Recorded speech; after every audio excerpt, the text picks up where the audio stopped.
1, 2, 2, 3, 4, 5, 8, 6, 9. Test, test, test, test, test, test, test. Test, test, test, test. V redu. Kaj pa ta? Test, test, test, test, test, test.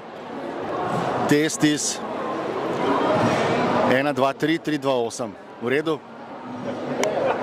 Zelo smehne to je da. Tjaško, ki se zjutraj pomnik, sem imam cajka danes.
Hallo, hallo.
Yes.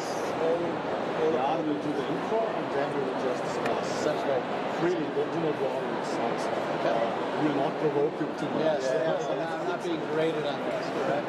It's a very, the idea is we're talking about. Sure. So if you want to make a certain, share a point of view or Sounds great. okay.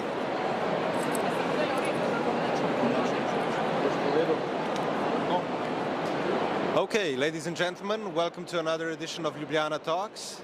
This is one of the editions that we're doing live at IMEX show this year in IMEX 23, and it's a distinct pleasure that myself, Jan Oršić from Ljubljana Tourism Convention Bureau, and Goras Chad from Toleranza Marketing are having a really special guest, Steve O'Malley from Merits. So Steve, thank you very much for your time. An absolute pleasure to have you, and we are really excited about this talk. As am I. Thank you. So, yeah. Well, we will start with the first question still. So the first question is, how is the meeting industry currently looking in the States or in Europe? What is your opinion about it? Yeah.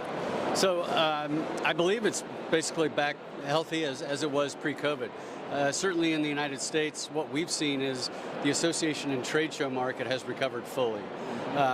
Even though the exhibitor numbers are down, the guests that are actually coming to the events are back to where they were.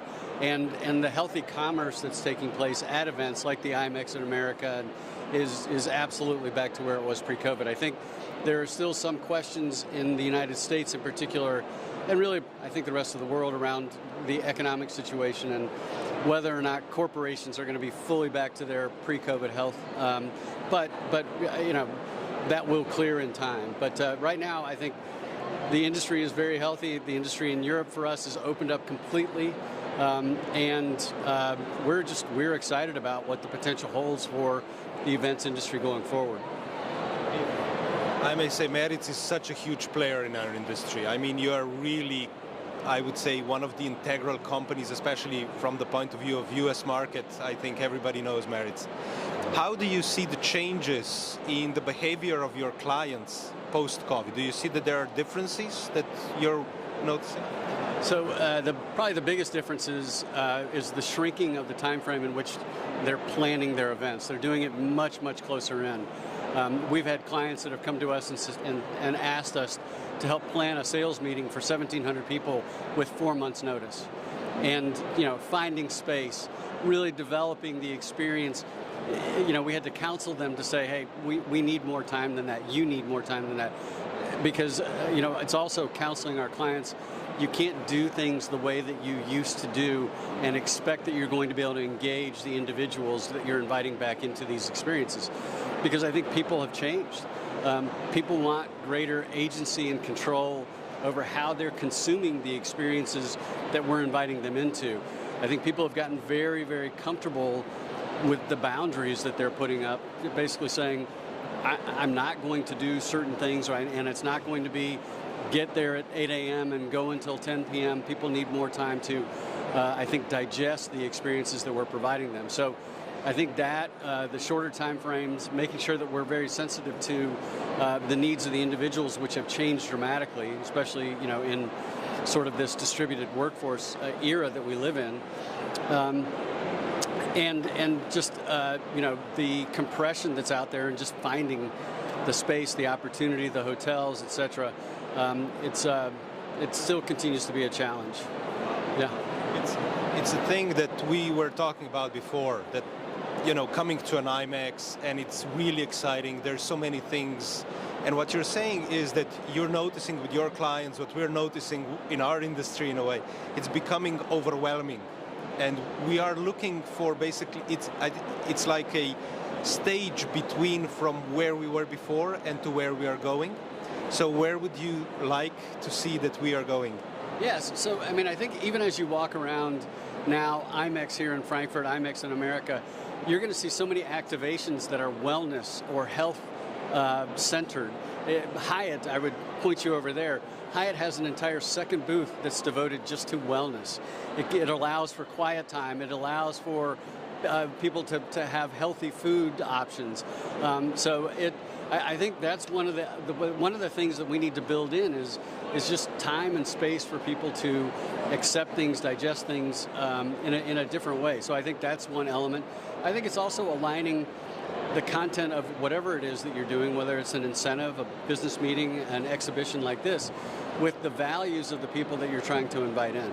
I think we've heard so much more, I'll say, about sustainability, and I think that's just here to stay, and not just talking about it, but demonstrating it, making sure that there are clear signs all around the show floor of what the provider is doing, what IMEX as an organizer is doing to live into that commitment. So again, I think it goes back to making sure that you're designing your events that will align with the values and the needs of the individuals, which have changed dramatically over the last 3 years. Yeah, we get used to hybrid, digital, virtual, metaverse events during the corona.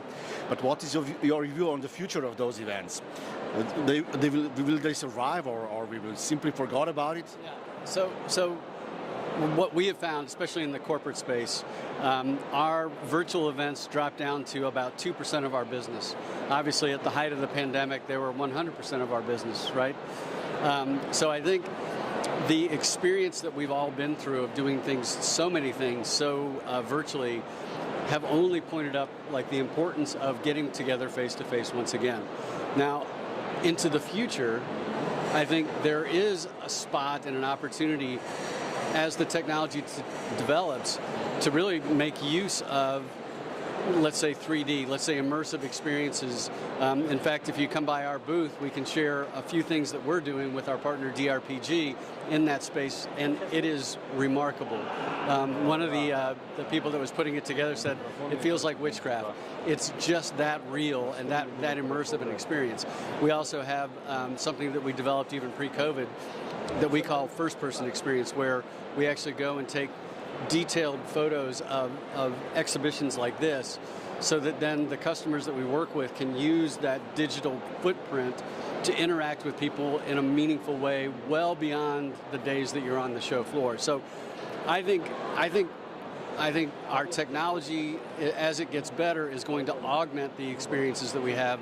It will never replace the experience that we have face to face. Another question is about the young talents, because of these new technologies, we need a lot of young people, with different skills in our industry. How do you attract them at Maritz? What are you doing? Sure. Yeah. Yeah, so in fact, we had 22 people start yesterday, or today, today's Monday. No, yesterday, sorry, in our travel director job. So that job is the job that basically they travel all over the world, 240 to 260 days a year, generally younger profile, and I hate to say it, but we're training them the way that we always have, which is getting to know the culture first, getting to know the service ethos of our company, so that they can be a representative of our brand to our clients and their guests as they travel out on the road. But it's also training and retraining and retraining. So we've had to hire, over the past 18 months, we've hired 1,000 people. So that's a lot of new people in the system. This year, we're going back and doing the skills training, but we're also doing culture training. So what we can't afford to lose is the importance of who we are, what we do, and having that belief in the goodness of the work that we do. So really focusing on not just the hard skills, but also the soft skills. And especially for the younger generation, which I think is pretty attractive. Some of these people are going to be taking my job in 10 years, right? And if they're the right people and they're willing to commit themselves, this is a great career. It's a wonderful industry to be in. And so I'm really excited for them, and I get excited every time we get to invite new people into the good work that we do. It's such a powerful message that you are just saying here. I think the message that you are your employment is growing, that you're getting people that are willing to come and work. We know we're living in turbulent times. There's a lot of stress factors and challenges that companies are seeing, and if you are so optimistic the way that I perceive, I think we're ahead of some really, really nice times.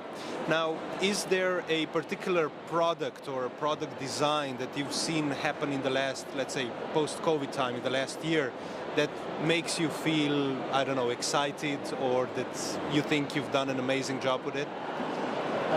Great question. I think just having the ability to have the broad canvas of the world being open to us again is exciting. So we really, we have events that are happening literally all over the world just about every week. So that part is exciting, and it feels new once again because we didn't have that option for a few years. Beyond that, I talked a little bit about some of the things that we're exhibiting here at IMEX. Very excited about those, and really it all comes back to centering on the human individual that we're inviting into these experiences, making sure that we can build choice into every experience, we can build margin, if you will, the margin of time into every one of our experiences, and being just very sensitive to the needs of the individuals, which have changed as dramatically as they have. So really going back to experience design, which is something that, that's the business that we're in. We just happen to be in the events business as well. But really refocusing on the fundamentals of taking care of the individual and making sure that we're addressing their needs. Yeah. And my classical question, because since you are involved in many associations, MPI side and so on, what is going on behind the scenes of those associations? How they survived the COVID situation? What is the future for them? Yeah. So I had the, good fortune and also challenge of being the chair of MPI while we were in the pandemic. And I actually got a bonus year. I got a second year in order to go through that, which, yeah, thank you, exactly what I was looking for. But I can tell you that the mission and purpose of MPI, of SITE, of the associations, they've never been crisper. The crisis actually made the associations focus on what it was they were about. They're about providing benefit service to their members, also about providing benefit and being a guiding light, if you will, to the industry. So MPI is very healthy. SITE, we just had SITE night last night. It's always a fantastic event to kick off IMEX. That was fully sold out, very healthy. SITE's 50th anniversary this year, so there's celebrations even going on this afternoon, so you can go by the SITE booth. I think it's at 3 p.m. to celebrate there. And I really foresee a very bright future because, again, crystallizing what it is that it's about. It's not about just an event or the annual event. It's about providing greater value, greater programming, and really serving the industry very well. And I think both MPI and SITE are absolutely pointed in the right direction. And I feel that way about every association that we're part of. ICA, PCMA, they have all really begun to really focus on what it is that provides value and being good stewards of the investments that everybody, all the sponsoring community, puts into them.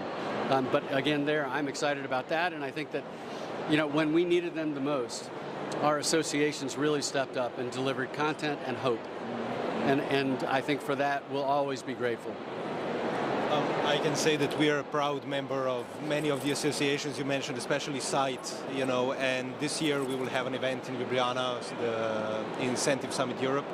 So we kind of feel that destinations that often were not perhaps as sought after are right now really, really look for, I think it's related to what you were saying about trying to find places where you can find a little bit of that peace of mind, a little bit of that personal experience. Is there a destination that you've discovered in recent times that made you go like, wow, this is different? So that's the hardest question in the world, because it's not like there's a new island popping up somewhere. And what I believe is every time I visit somewhere, the world just gets bigger, because I'll visit somewhere and people will ask, well, did you see this? And I'll say, no, I didn't. Now I really want to go back, right? And I was just sharing with you guys before we went live here, literally the trip that was canceled as a result of the world sort of shutting down was going to be my trip to Slovenia. And I was so looking forward to it because I think there was some sort of industry event, you host the day, and I was going to go there and speak. And I tried as hard as I possibly could to get there. I tried rerouting through Paris and everything. and had I actually made the trip, I probably would have been stuck there for months. It turns out, but so you know, your destination, which we have used time and again, but I've not had the good fortune to visit. I'm excited about what the potential holds there, because we may only know just a sliver of what Slovenia holds for the travelers that we get to work with. So there's much more to discover. And I do think that, you know, what's going on now all through the Middle East is very exciting as well. So you know, for us, the world I honestly think it keeps getting bigger and bigger as there's so much developments taking place, so many new hotels opening that then basically allow a destination to be featured. That I'm very excited, but again, my disappointment knows no bounds that I wasn't able to come and visit your lovely destination. You're welcome to do so. Thank you, thank you. Well, I can feel you have a lot of passion about our industry. After all these years, this is amazing. But what is your message to younger generation entering the industry? Why they should join us, actually? Yeah. Why this industry is so beautiful, in your opinion? Yeah, so I do believe that we change people's lives and we change businesses through the experiences that we create and deliver. I know that we've all seen it. We've seen it in the eyes of somebody who just, you know, celebrated an incentive victory, if you will.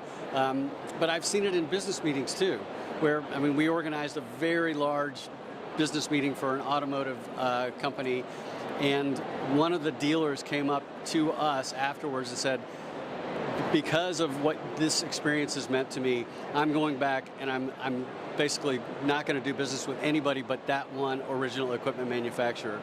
I mean, we've had, it's funny enough, one of our longtime clients calls one of his children a Merit's baby because he says, well, you know, and I've known this person for a long time. He's like, well, yeah, our middle son, you guys took us to, I think it was Tahiti, and I couldn't resist the advances of my wife, and that's where she got pregnant. So we do literally change lives. That's a funny story, but you see that smiles on the people's faces, the poignant moments that we deliver. People talk about what they get to experience in the events industry for the rest of their lives. So you know, for a young person coming in, come join the good work that we're doing. Come join changing people's lives for the better. And by the way, it's a fantastic industry to be in, to work with people like all of you, and to work with all of our partners and work with our great clients and just literally see some of the best things that you can possibly see in humanity through the event experience. And by the way, for the young people joining, you're the next generation of leaders. This industry will be yours, and that's pretty exciting too. Thanks a lot. We usually finish with short questions. Okay. First one is car or train? I wish I could say train, but in the United States, that's just not so much of an option. Okay. One more. Dinner or breakfast? I am not a breakfast person, so absolutely dinner. Yes, thank you. And the last one is from Jan. Well, I think that what you said, it's so powerful, and the questions that I would have, mountains or the sea? I'll say the sea, but actually, so I'm going to say the lake, but it's a big lake, okay? Lake Michigan. That is where our family goes on vacation, and for me, that is the best time of year, is when I'm together with my family, relaxing right on the shore of Lake Michigan. That was so great. Thank you very much for all of this, and thank you for your time, and you know, hope to see you on the next Ljubljana Talks again. Yes. Thank you. Thank you. Thank you. Thank you. Great.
Hi everybody, we are back in our podcast studio at IMEX 2023, Frankfurt, Germany.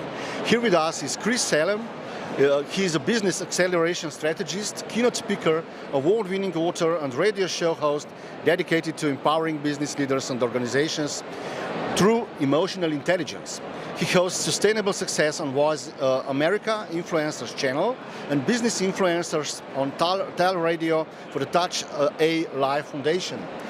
Welcome, Chris, in our improvised studio at IMEX. Well, this is great to be here. Thank you for having me here today. Well, my first question to you is, how do you understand the slogan, think globally, act locally? Well, I love that slogan. It's really quite fitting, especially in today's world. When you think about think globally, we have to think big.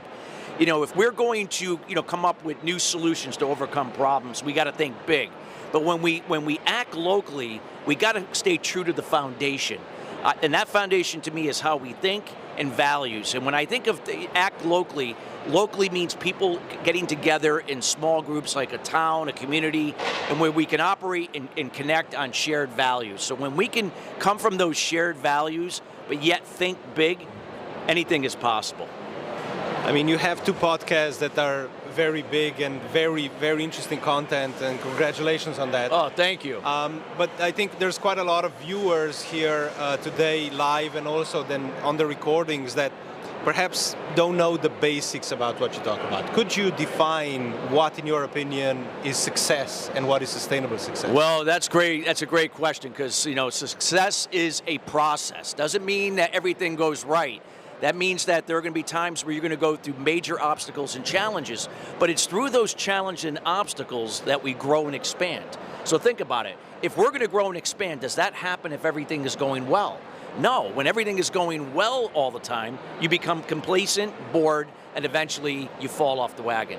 So for me, sustainability is about the process. It's not about the outcome itself. It's not about even the goals itself. It's about the systems that implement those goals. And then that process that's going to lead you there, being in the moment and embracing the challenges and setbacks, and then also enjoying those wins along the way. I think that's a great topic to discuss at the meetings, industry events, and IMEX is one of the leading events. Our industry has been through a lot of turmoil recently, from COVID to wars to all kinds of situations. And one of this was also motivation of new staff and staff retention. What would you suggest to anyone who has these challenges? I would say again that there are things that are beyond our control and there are things within our control. If we get caught up in the things that are beyond our control, like COVID and how things were shut down, then we get caught up in the fear. And when we get caught up in the fear, we're not able to make swift decisions.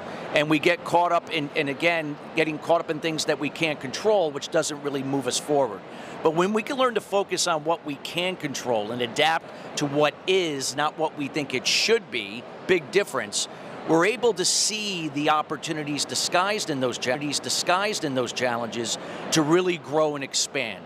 So I would say that for the industry, will this happen again? Well, I'm sure it will on some level. We don't know what that is, when it will be, but nonetheless, when we can embrace the process, see things for what it is, not what we think it should be, focusing on what we can control versus what we cannot control, we'll be in a better place. And the things that we can control are our communication to ourselves and others, behavior, attitude, emotions, meaning how we respond versus react to situations and people, and our daily action. Very good, very interesting. Do you notice any difference in perception of success between generations? Between my generation and, Z generation? Well, you and I are in the same generation, right? We are, Gen X, definitely. we're Gen Xers here. Yes. So, yeah, I would say that, we have the Gen Zs, the millennials, and one of the things they have is they have the technology. Now, when I was a kid, we didn't have this technology like we do today. So there are a lot of great opportunities. Yet, I still think that communication is the most important aspect of anything that worth striving for to become successful. Even in this industry, we have to be able to communicate in a very effective, specific, clear, and concise way.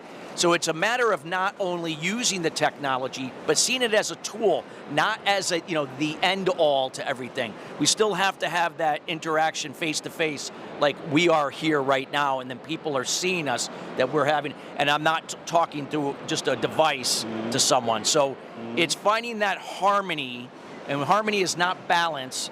It's that give or take where it's kind of fluctuating, that we can use technology as a tool to really engage people and be very clear with our communication, allowing them to draw their own conclusion what that means to them. But looking around, what we should stop doing in regard to in-person events, vice versa. What element should we not abandon at all cost? So, well, yeah, dodge this one, but you know. Well, one of the things that I would say that we should stop is just assuming and speculating. What a lot of times we get caught up in assuming and speculating what we think is right. Just allowing things to be what they are, and just to be able to adapt to what is going on and what people are looking for in the industry, so we can do that. And in terms of one of the things that I say we should never do away with at no cost is being a part of helping attendees, people here, create an experience. It's about the experience. That's what they're going to leave when they remember, is how they felt, something that changed in them. They had that aha moment. The experience always counts. So whatever part you can play individually within your control, helping to create that experience. So coming to IMEX, seeing IMEX, experiencing IMEX, what for you were perhaps so far those experiential highlights in your opinion so far? Well, one of the things is just the people. And I mean the places, there's so many beautiful places to visit, to hold events, to have, bring your team for team activities, whatever that may mean to you. But when it comes down to it, it's always the people. It's the people that make the difference. And it's the people from different cultures from around the world. And again, doesn't matter what our differences are, how we can connect on shared values to do what's best for the industry. Not what we think it should be individually, but what is best overall for this industry. It's a very difficult mind shift at times to think, through the global prism. As we are talking about the global market, we're talking about, the world being presented at IMEX, and right now Frankfurt is probably the belly button of the world in our industry. If you think about it, there's one conversation we've been having recently quite a lot, and that is that events since COVID have become overwhelming. Just the number of events, the content at the events, satellites happening. How would you say that one can approach and filter this overwhelming amount of information we're getting in? Yeah, I think we have to, again, this is just an opinion. You get to decide what this means to you. But it comes down to making things simple. Simple to really embrace and really engage with. If we make it too complex or too difficult, people's attention spans are very little. I think we live in a more self-induced ADD world than we ever have been, because there's so much information, so much technology that we're interacting with on a daily basis. Make it simple, specific, clear, and concise. Make it fun. Make it engaging. And those are the things I think are going to keep people's attention, keep them involved in being part of the process. Now I realize that we are really a generation. I believe in what you said. I can sign under this. But look, in times of the crisis, we tend to draw parallels with the past, So what do we have learned so far to make our industry better from COVID, for example, or for any crisis which is happening in the world, to be more responsible towards the attendees, or we have a memory of a golden fish? Yeah. What can you say about it? Well, I was going to say, again, you can't dwell in the past. The past is gone. However, we can use the past as a springboard to see what works, what didn't work, and look at everything as a process. We're always evolving. Again, getting back to what I shared earlier, there are things that we can control, there are things that we cannot control. When COVID hit, it dramatically, uprooted this industry for a few years. We have no control over that, but we're able to adapt and still kind of go with the flow and still provide value to the best of our ability. So I'm saying, don't dwell in the past. Use it as a way to learn and to grow, and keep in the moment, to keep looking for ways to keep adding value. Very good. So what is your reply to someone who claims that there is that the climate change we are experiencing is not a consequence of human activities? So human activities. Yeah. So say that question again. I'm going to make sure I heard What is that. your reply to someone who Oh, claims the that climate. the climate change we are experiencing is not a consequence of human activity? So what I would say with that, it's like the yin or the yang, right? There's going to be positive and negative. It's a two-way street. So I look at it as two ways. It's going to be things that are going to be beyond our control in this case, how the world functions and what it does, it's beyond our control. But there are things within our control, and those are certain things that, if those are things that we can help then to impact the climate in a positive way, then we should be doing that. It's a two-way street. Again, it's not about who's right, who's wrong, whose theory is right or wrong. It's about, again, what are we doing best to make the world a better place? It's a two-way street. Because we're talking about, once we talk, you open this box and you say success, and for me it really resonates because I think it's a very interesting topic. And do you see there's, Goras already mentioned there's a generational difference and the perceptions and behavior differences, but what about values? What do you think that the value should be to get to the right goal, to get to that, end success at the end of the day? Well, hey, we all have different values. We're not going to have the same values verbatim, but we can always connect on a shared value or values. So I'll give you one value that I feel overall could really resonate with most, if not all, people. Doesn't mean everybody has it, but nonetheless that we could still connect on it, and that's integrity, meaning that we're doing the right thing when no one's looking. I'm a firm believer when you give without expectation, not from pleasing and enabling others, but from empathy and kindness, you receive without resistance. It comes back. So when I'm acting from integrity, if it means that there's something that I could still help somebody, but knowing that there's somebody better suited for them, I will then make an introduction to have that other source help that person, because I know it will come back to me some other way. So it's connecting on those shared values, integrity being one of them, and we could always find a way, no matter what background, what experience, what country, it doesn't matter, we could always find a shared value that we can all connect on, especially here with this industry, and how we can come together and collaborate and make it a better industry overall, and then also make it a better place for people to do events, visit, and so on. So in what case would you reject the client when we are talking about integrity? Yeah, And so the project, reject, for there you go. example, Well, if obviously if it plays outside of my wheelhouse or it goes against my values, those would be things that I would reject, because I'm doing that again out of integrity. Okay, and we are coming to the end of this short talk show, and we have some short questions for you.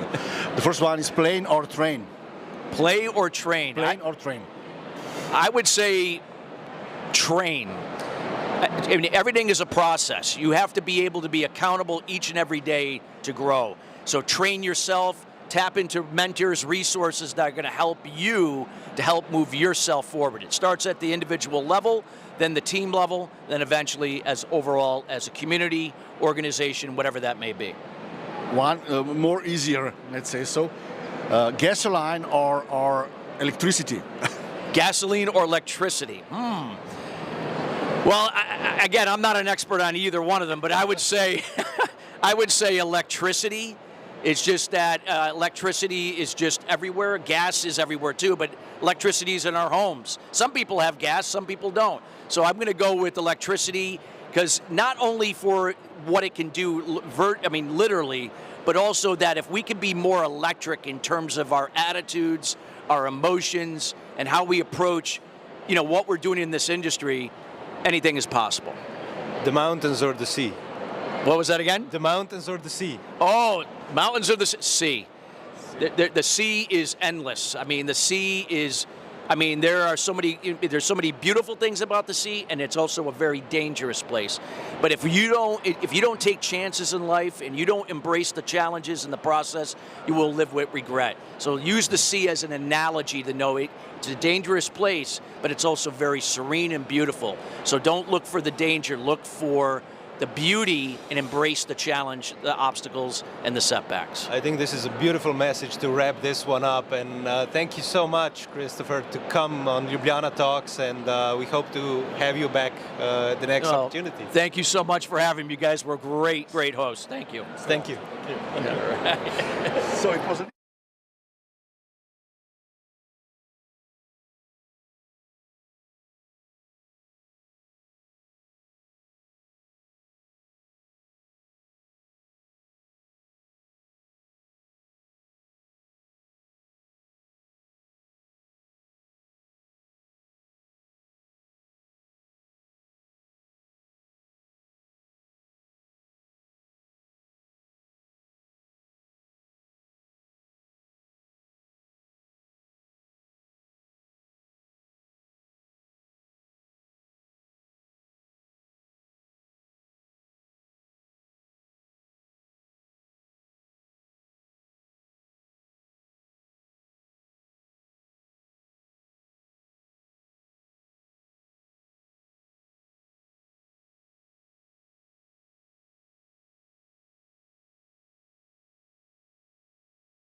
Okay, hello ladies and gentlemen, and it's time for another session of Ljubljana Talks here at IMEX 2023.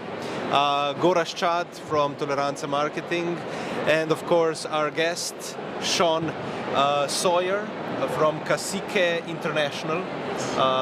Sean, thank you very much for taking your time to be with us. It's a pleasure and an honor. Thank you for having me. Great. And we're going to be discussing, of course, our industry, how you see it, what we're doing, and of course through the prism that you are, an expert on event design, weddings, and of course the sea. It's a very big topic. It's a very big industry, the cruising industry as such. So we would love to know how do you see the cruising industry coming back after COVID, and of course, how do you see it represented here at IMEX 23? Sure. Well, again, thank you for having me. Yes, the sea is a very large part of our daily life, as everybody knows. Cruising, cruise ships, yachts, boats is very much a part of all of that. Specifically, our involvement is going to be involved with the cruise ships, cruise line industry, and pointing out more so than ever that it's great to do meetings and incentives and events at sea. Okay, I think for many years everybody considered cruising as a vacation, and for individuals or families or very small groups. But the elevation of that experience to the MICE market has just been incredible. The cruise ships, obviously, before what we've just been through, everybody knows what we've been through, so we're not going to spend too much time on that, was a very robust, growing industry, more so than ever. Not only from the individual FIT travel, but groups, events, charters, meetings at sea was really, really, really becoming quite a forefront industry for them. Fast forward a couple of years, and now more than ever, everybody wants to get back out onto the ocean. Wow. It's an obvious thing. Everybody wants to be outdoors, so getting outdoors and on the ocean is a big priority nowadays. I mean, we've seen site being strongly connected, so the Association for Incentive Travel Excellence being connected with, of course, incentives on cruises. And as you're saying, you're trying to change the perception of cruises, more as a leisurely product. But there's, of course, the question about how do you work with changing the perception about sustainability and cruising, which I think is just as big as a topic at the time. So I think it's going to take a little bit of time. I'm not going to say a lot of time. I think it's going to take a little bit of time, because I think a lot of people years ago perceived cruising as an individual. Where are we going on vacation this year with the family? Well, we're going to the Caribbean, or we're going to the Mediterranean.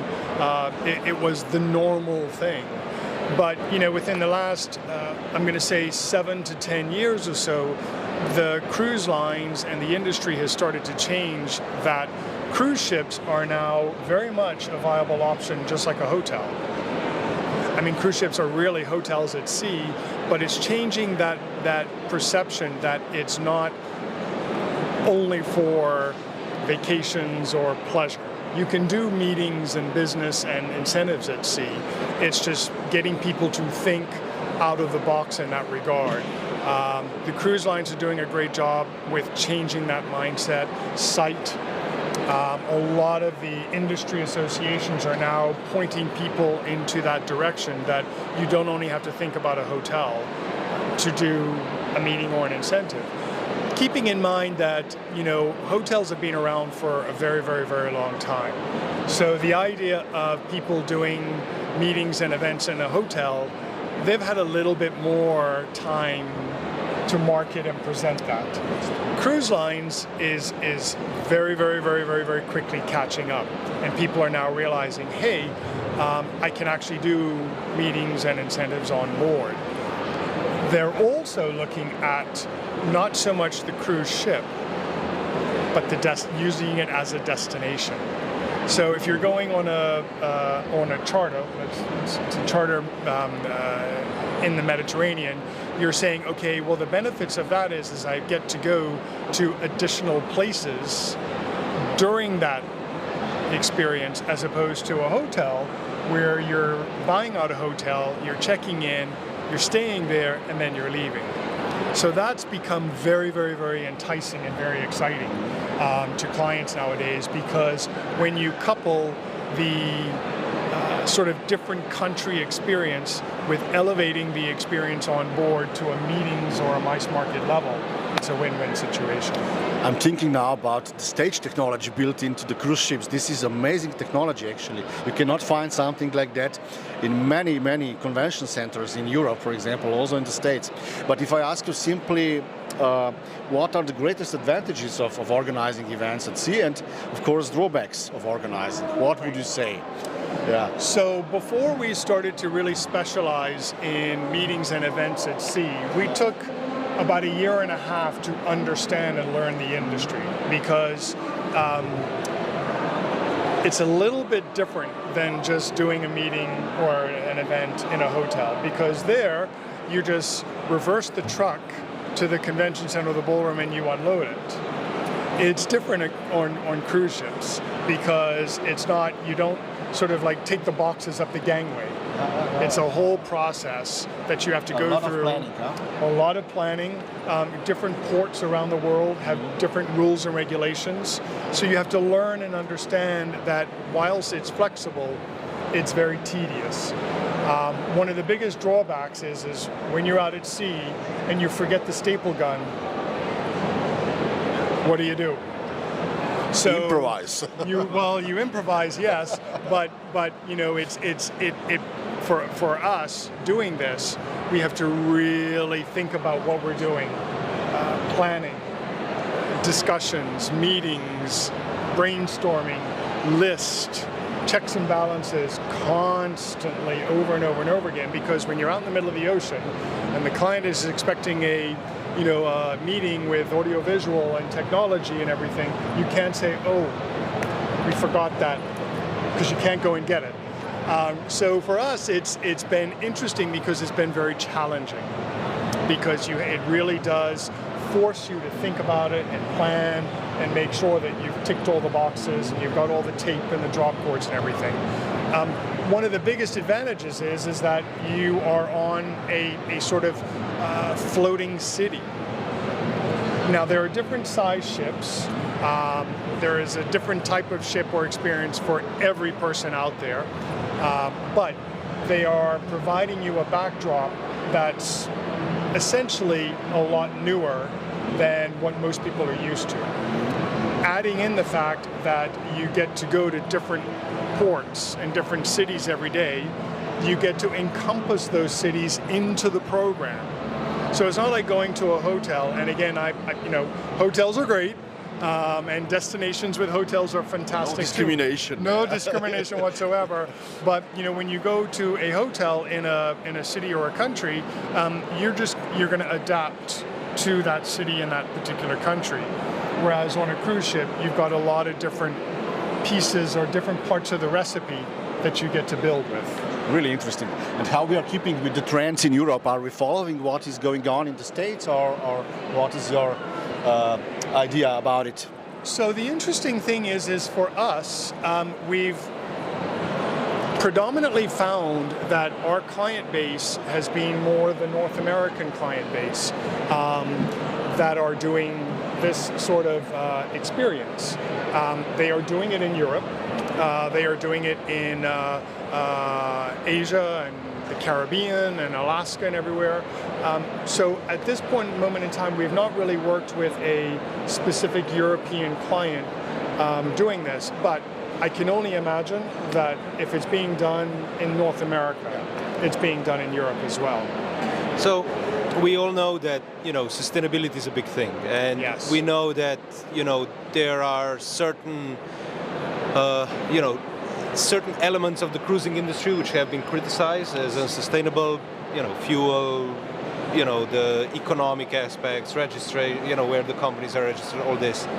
how do you mitigate or how do you resolve issues that perhaps an organizer coming to you would say, what about this or that?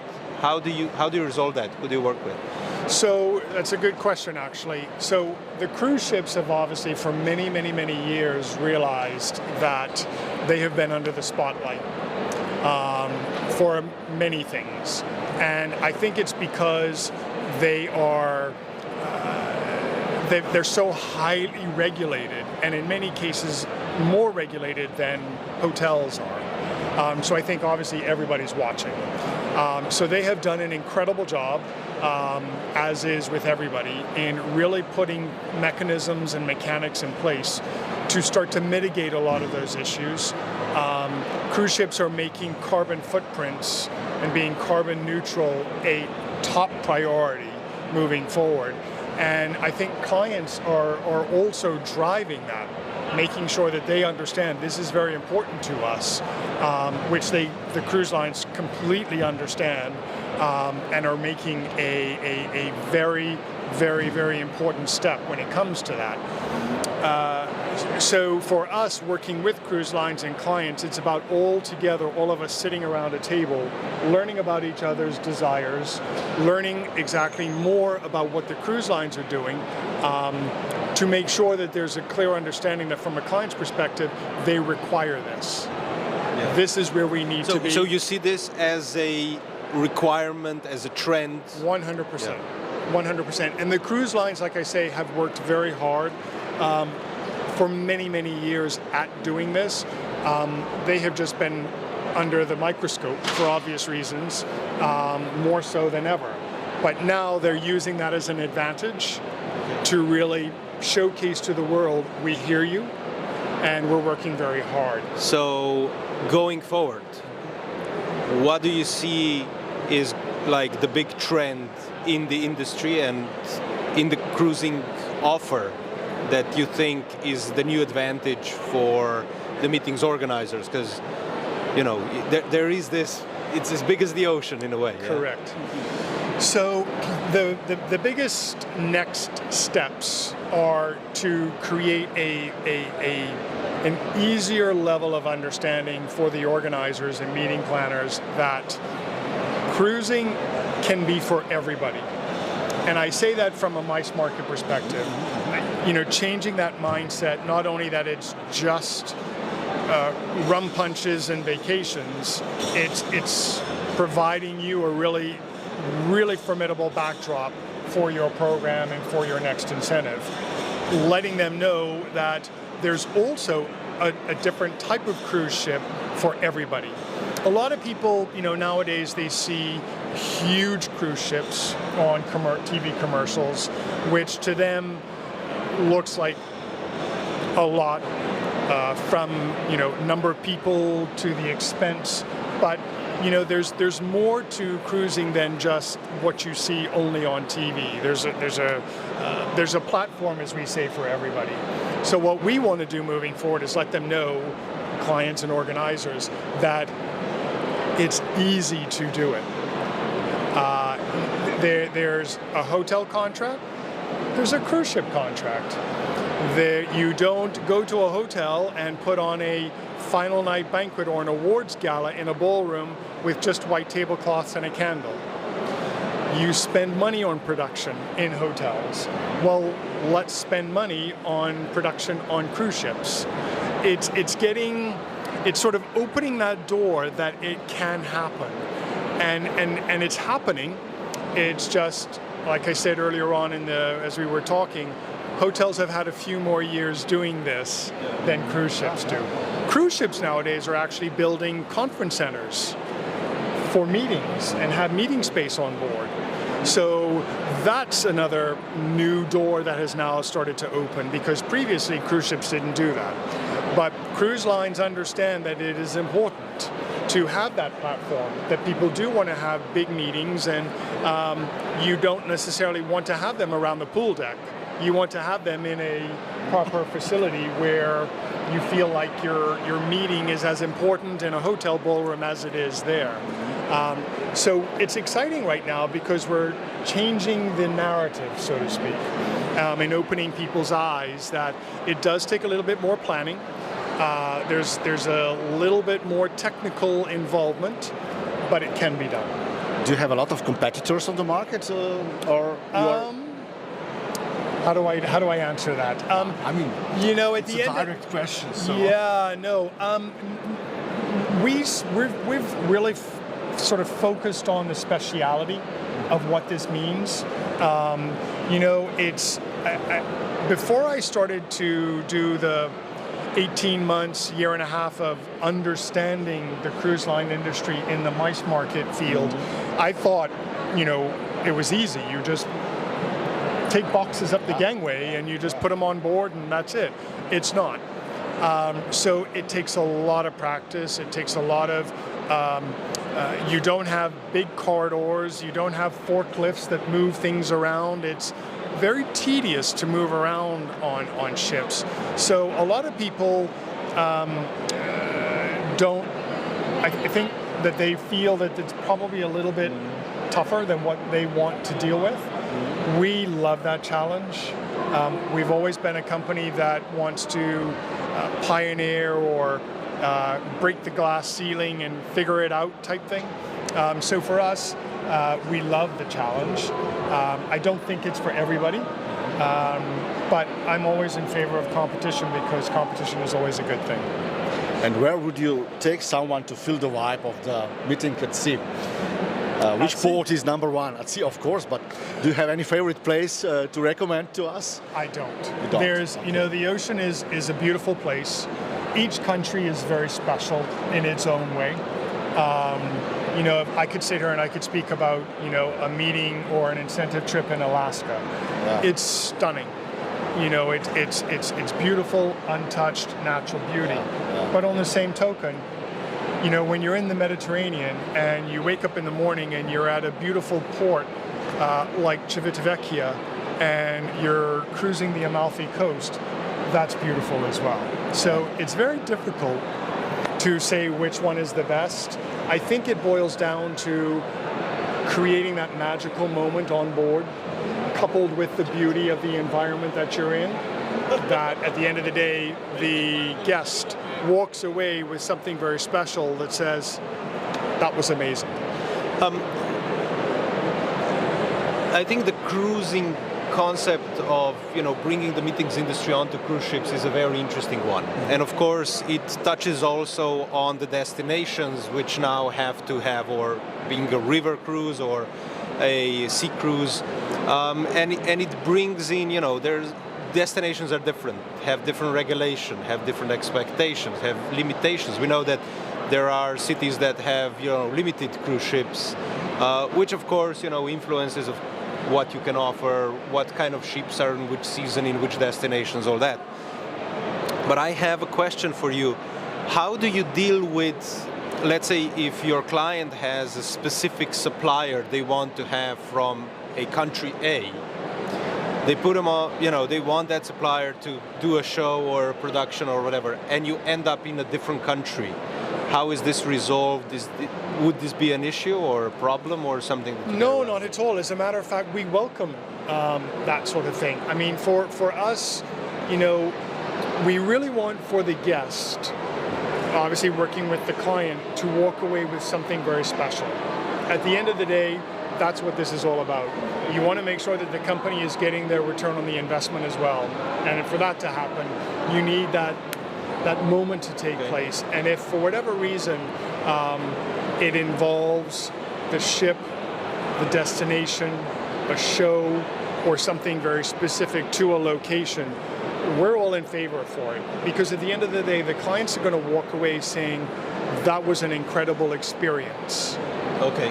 As opposed to the client walking away saying, okay, well, that was nice because I enjoyed the pool party. For us, we want the client to walk away saying, you don't have to say something specific that happened. You just want them to look at the entire recipe that we put together to make that cake, the cake to be all-encompassing incredible. So we have no problem at all with working with a client in a specific destination that wants a specific show or they are friends with somebody and they would like to bring them on board to do this, absolutely. And we would end up working with them to elevate that as well, because that is going to be one of those moments along the experience that the client will walk away with saying.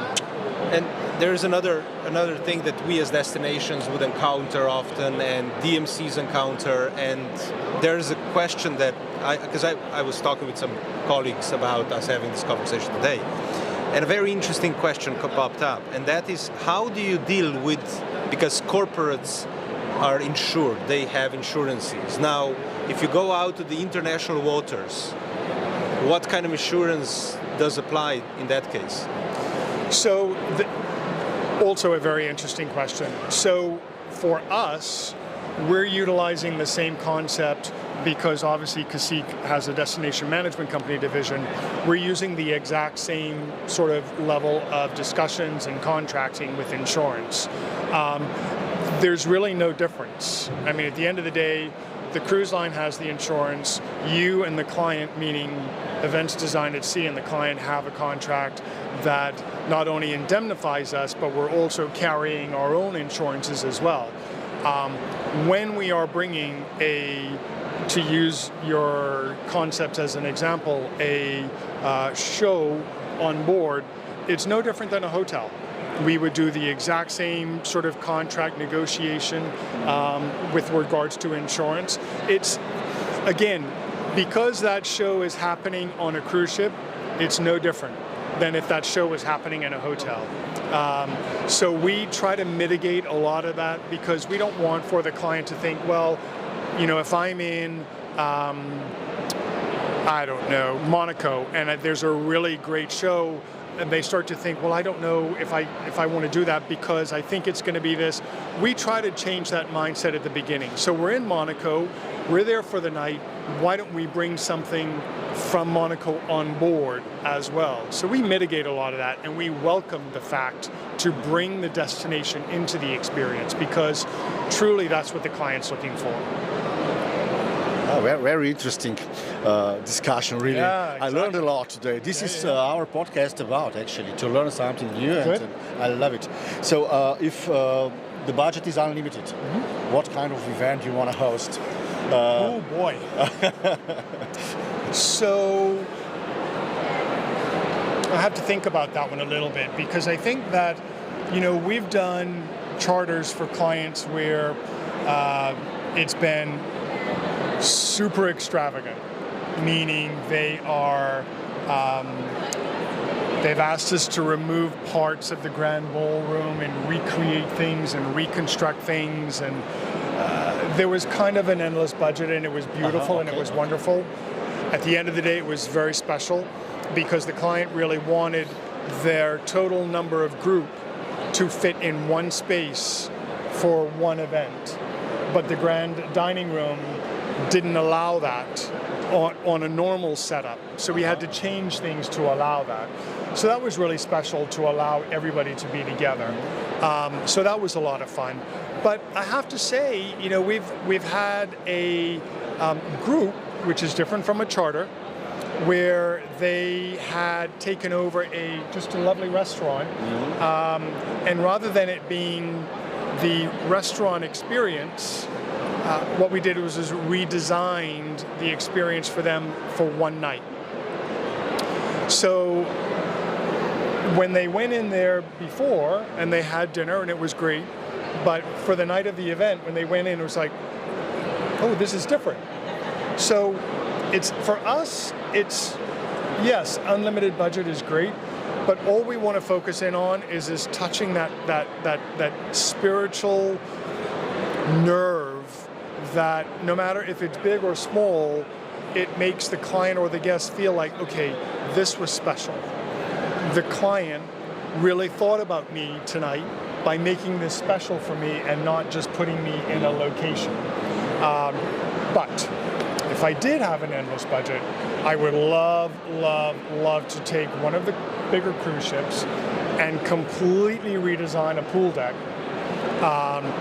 to create a very sort of fantasy fun world, coupled with what the cruise ship has built already, and just take it up a few notches. I'm already dreaming about it, you know. So yeah. So thanks a lot. But we finish usually with short questions, fire questions. Sure.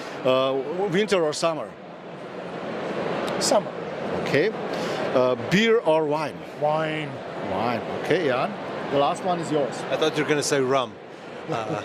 One of my favorite rums is Cacique. Been there and done that.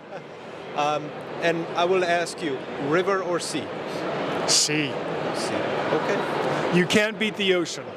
There's nothing, well, with all due respect to river, with all due respect to river fans, there's something about being in the ocean, not seeing any land, and just floating. I think Close your eyes and just think about that for 2 seconds. That's a beautiful way how to end this edition of Ljubljana Talks, I think. And thank you. Thank you so much, Sean, for coming. And it's a pleasure. You know, we might continue this debate. Please, call anytime. Thank you. Thank you. Wow, thank you guys. Wow. Cool. You guys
Hi everybody and welcome back to Ljubljana Talks. As part of the program, we will also in the next half an hour explain a little bit, we'll host actually a Conventa trend bar where I will try to explain a little bit more about greenwashing in our industry.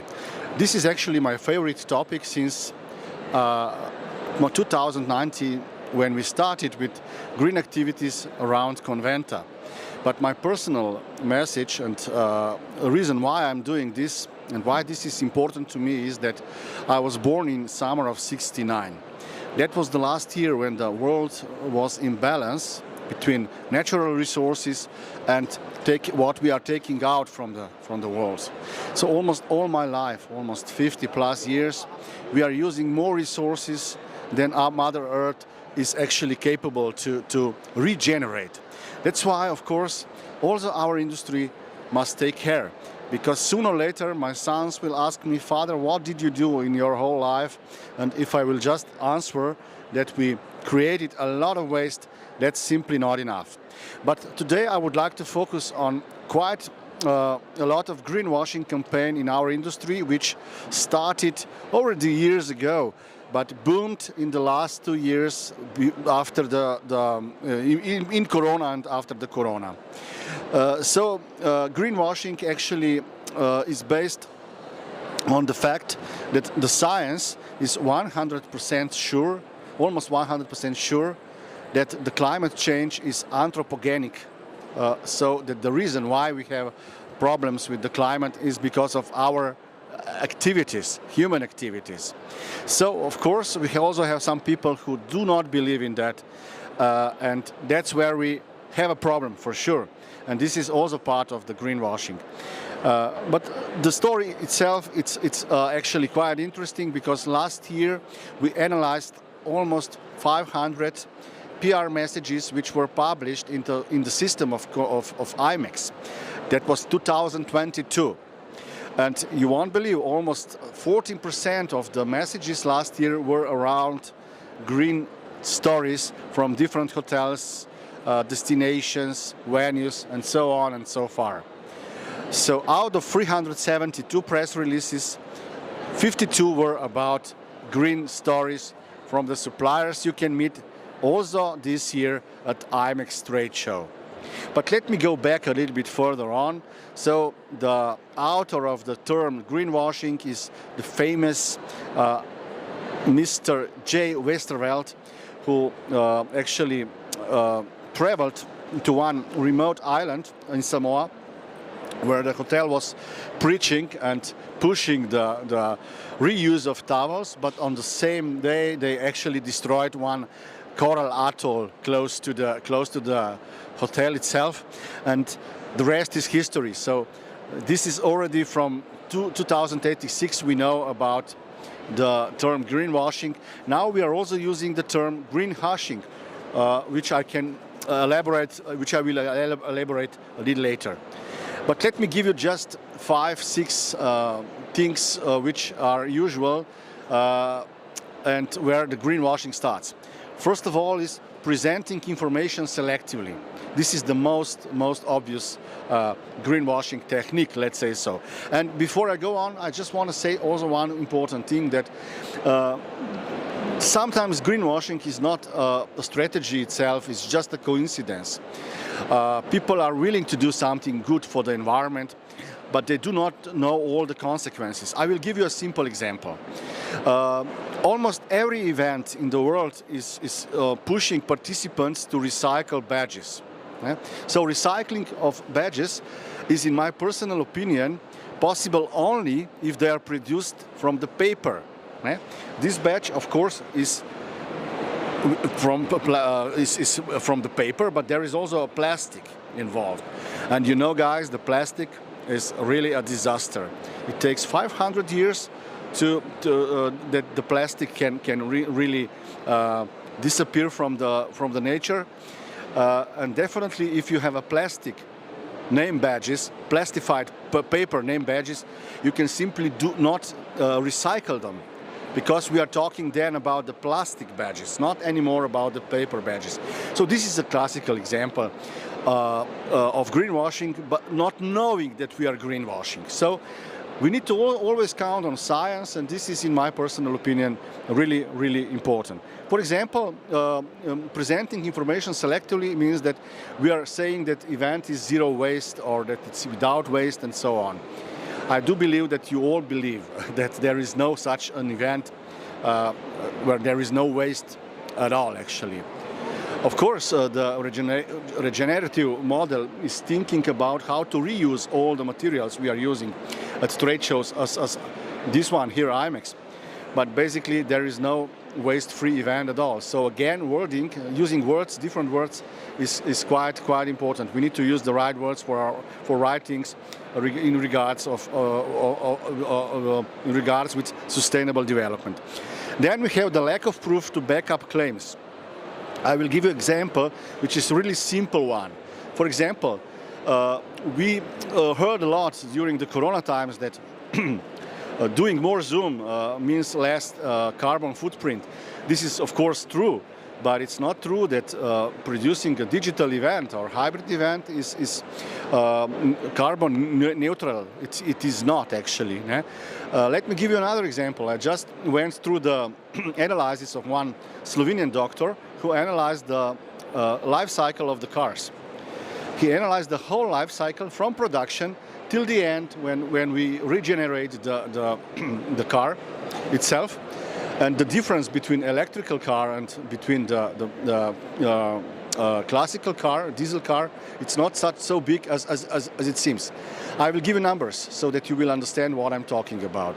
For example, in a life cycle of a diesel-powered car, the average carbon footprint per kilometer is approximately 181 grams per kilometer, and the life cycle consumption of the electric car means 125 grams per kilometer. So this is what we are talking about when we do not know all the numbers and all the science behind the claims we are using, and they can easily become a greenwashing technique. Then the next one is easy one. It's ambiguity and vagueness of claims. So we cannot claim something, prove something. And the typical example again is carbon neutral catering. Is it possible to have a carbon neutral catering? I don't think so. So if we go through whole life cycle of the production of catering, there is a lot of waste, a lot of energy consumption, and so on and so on. Then we have the next one. Using irrelevant labels. The food production industry is really famous about that. They are really using those badges, you know, for different things, which are misleading the clients towards bio and eco and so on and so on. This comes also to our industry. So, for example, we just saw something which is called a green meetings venues venue finder. Actually, when you open that green meeting venue finder, there is no green meeting places at all. Actually, it's just a claim that they also label some of the events without a real logic behind, without a real structure behind, that they're green. And the last one is highlighting the lesser evil. So the lesser evil. So in event organizing is environmentally unfriendly, and we do not know what positive things brings to us, to the society, to all of us. So basically, this is where we come to so-called regenerative model, which we are developing for Ljubljana together with Ljubljana Tourism, because we believe that the positive things about organizing events can outcome the negatives. So it's not just about carbon footprint, it's also about positive things which our industry creates to the society. But again, we are using a lot of such campaigns, like, for example, planting trees. And the point is that we do not calculate the carbon footprint of events at all. So we are just planting trees because we believe that, I don't know, we need to plant 100 trees. Is this enough to save the world? Is this based on science? Is based on the mathematics, on carbon footprint? If it is not, then of course we are again greenwashing. And why we are doing that? Because it's the easiest way of actually sustainable activities. So recycling badges, planting trees, and so on. Then we have great examples of just selling lies. So the great example of it is, of course, the famous Ryanair campaign, which said a few years ago that they're carbon neutral airline and so on and so on. There were quite a lot of stories connected to that. But in reality, they claimed that they have the youngest fleet in Europe of airplanes, and that's why they are carbon neutral, which is of course not true. And really be careful about using the word green. Green is the most misused word in the world, in my personal opinion. And this is the example of Ryanair campaign, which misused all these terms and words and so on heavily. It's a textbook example of greenwashing. And of course, at the end, we have also meaningless labels, as I said before, mainly eco-friendly, organic and so on. Be careful about that if there is, again, no facts and figures what they are meaning in real life. And the last one is, of course, greenwashing with green pledges, which is, again, a typical example. And we need to change the way how we do events. And I will explain now on my own personal example why we are doing what we are doing with Conventa. So we decided, as I said, already in 2009, that we will completely change the way how we organize Conventa.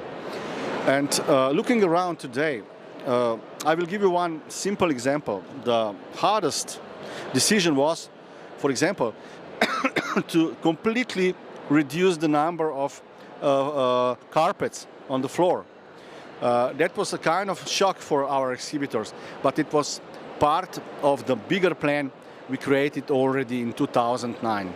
So we said, okay, we have so-called criterias, Conventa criterias, which we call now Green Meeting Star, because we redeveloped this to a certain system which organizers can use for greening their events. And we have so-called motivational part of the story, which is Conventa 7R. 7R means rethink, reduce, reuse, recycle, refuse, recreate, and regenerate. We are using this because simply we need to motivate not just ourselves, also the suppliers. We need to motivate all the partners of Conventa. We have 19 partners, and we need to motivate the participants to behave more responsible and in line with what we would like to achieve. And we would like to achieve that by 2030, Conventa will reduce the carbon footprint of our event for 40%. So it will be the 60% of what we measured already before, but the last measurement was this year in 2023 and last year during the summer Conventa. So as part of it, of course, we carefully measure the carbon footprint. And let me give you the results. So this year, Conventa produced 275 tons of carbon footprint. And what is the most important part of it is that 87% of it is because of traveling to the trade show. So if you have a data, then of course you can also focus on activities. You can be more focused than just to talk about how sustainable your event is. So really, Greta is definitely right. No more blah blah. Only when you measure the carbon footprint, you can start to plan real activities.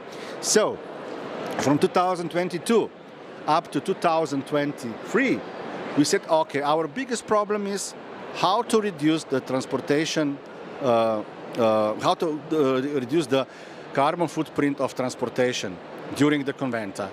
And we said, okay, we can only do this with the positive examples.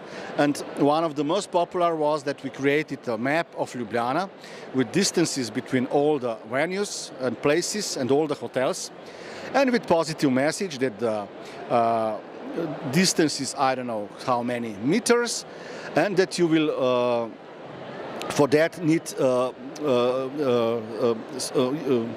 use I don't know how many calories, and this was so well accepted by the participants that we were really happy because of that. Then the next thing was to push already in the application form the transportation with the trains, with shared transportation. So that was also successful. Suddenly, approximately 29% of participants decided to travel responsibly to Ljubljana.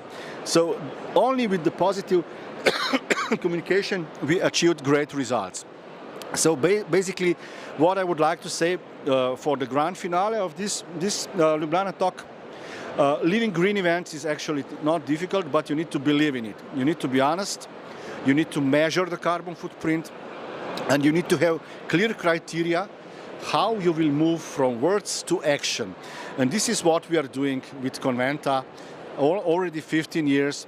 And we believe that also responsible communication is really important, and we need to take care also about that. So, once again, we don't want to push a kind of green police. This is not all about. It's about the real change, the behavior change. And I'm really happy when the participants come to me and said, Gorazd, because of your instructions, because of your communication, because, for example, this year we also created an exhibition with some recommendations to participants. And they said to me, we changed the way how we travel, how we organize events, and so on. So the next Conventa will be again in February 2024.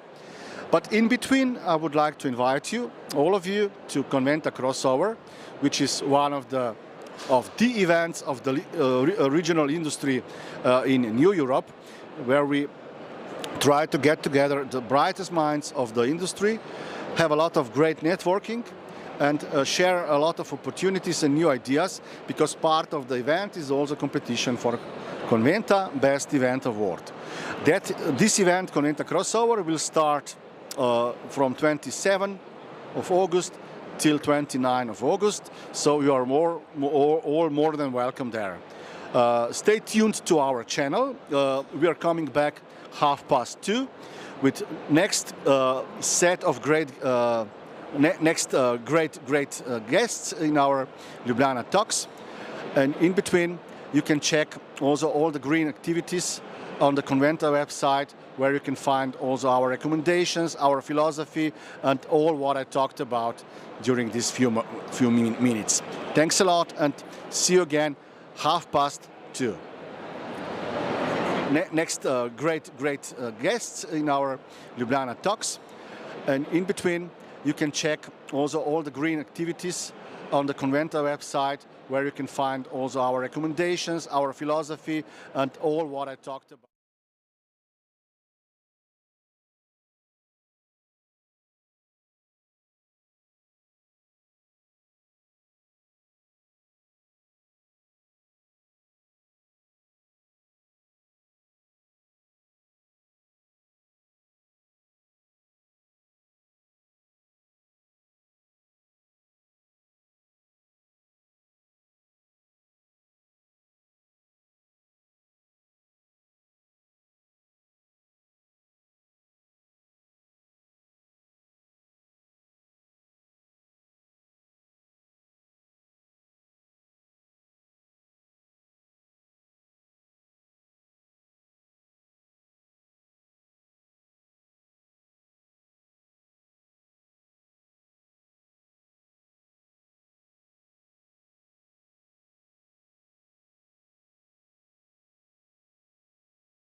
Hi everybody and welcome back to Ljubljana Talks.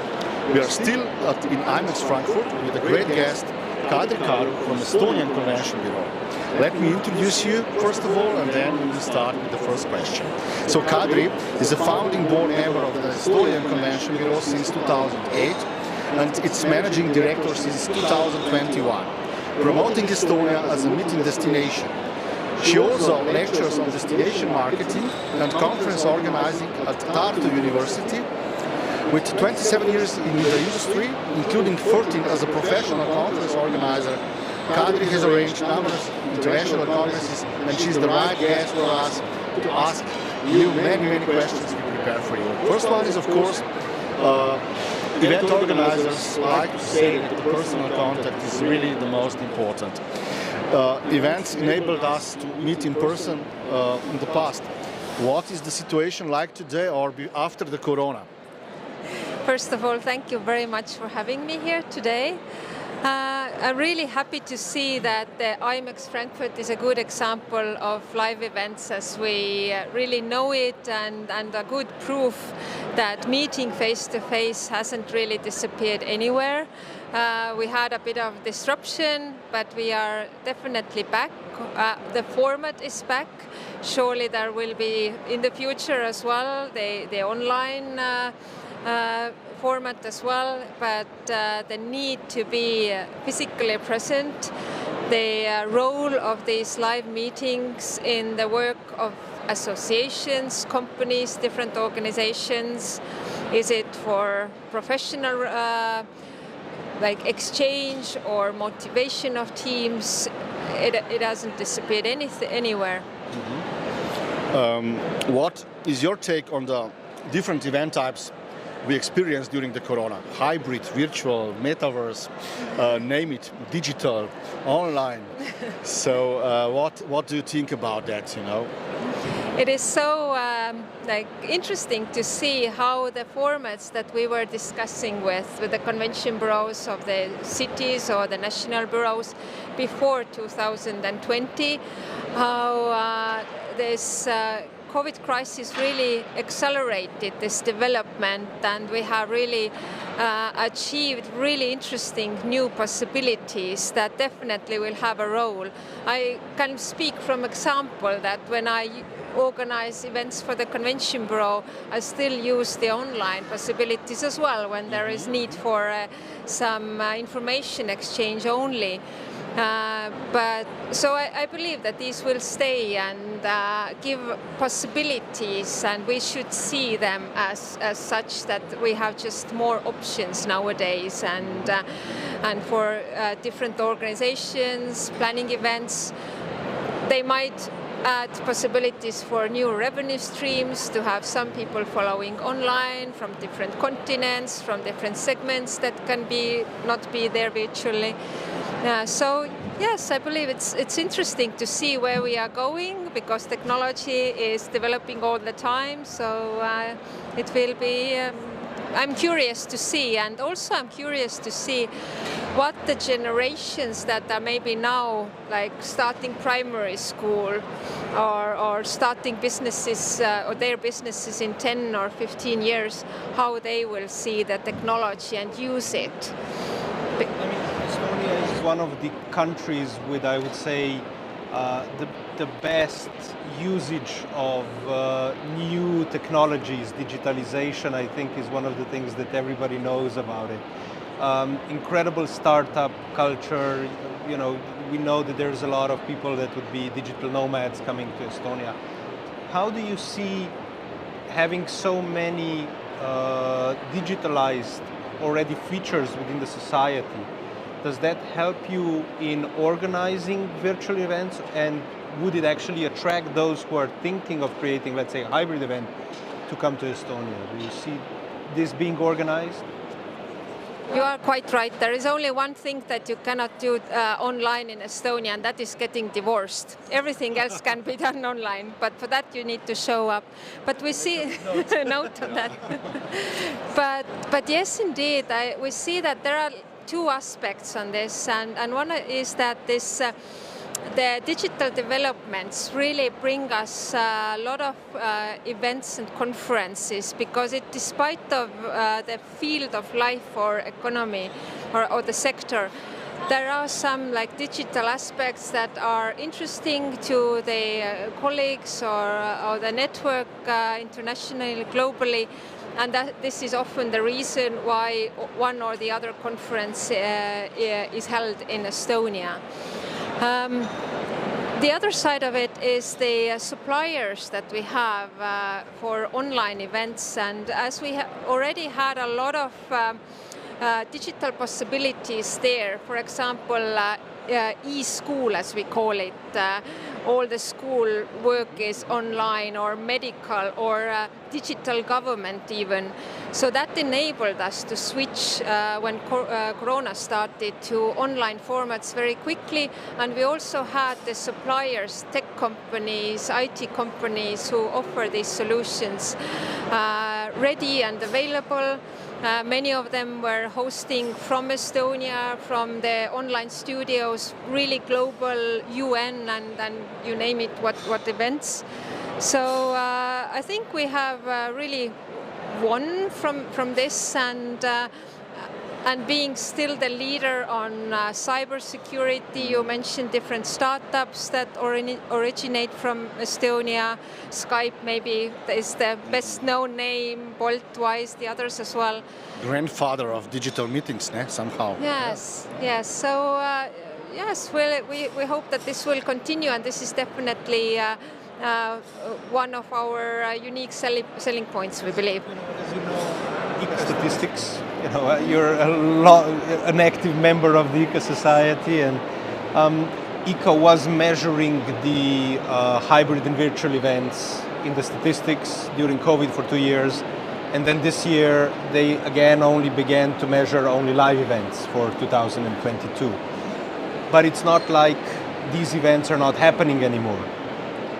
How do you see it? Do you think that's the right way forward, that we go and we only talk about live events, or should we be talking about hybrid events and virtual events in the same conversation, even for ICA? I think that the hybrid events, this is like maybe just one format of live events, having this hybrid section. So, but it might be as interesting to see the virtual and hybrid live events, what is the status of both. But I guess it depends. When we look at ICA, it depends on us, the destinations, the countries, the cities. As we, the most of us, we still make efforts to attract actual physical visitors to our cities. And also when hearing back from the event organizers, associations, corporations, is that they see the value of the live networking so much better. That this might be for us continuously the reason why these live events have, I wouldn't want to say a higher status, but they will be more. You have to have a live event, so because it's our responsibility to fill up the hotels. We help the, with all the multiplicative effects. We help the, with all the multiplicative effects of these events when they happen in a destination. This is very relevant for the development of the destination, the economic impact just being one part of this. But it is also that on one side, hybrid events were proven to be more democratical. So people that couldn't perhaps fly somewhere, they would be able to attend and get the knowledge. So I wanted to, because you have, I think, one of the best platforms for creating these events as a society. That's why I wanted to hear about your opinion on that.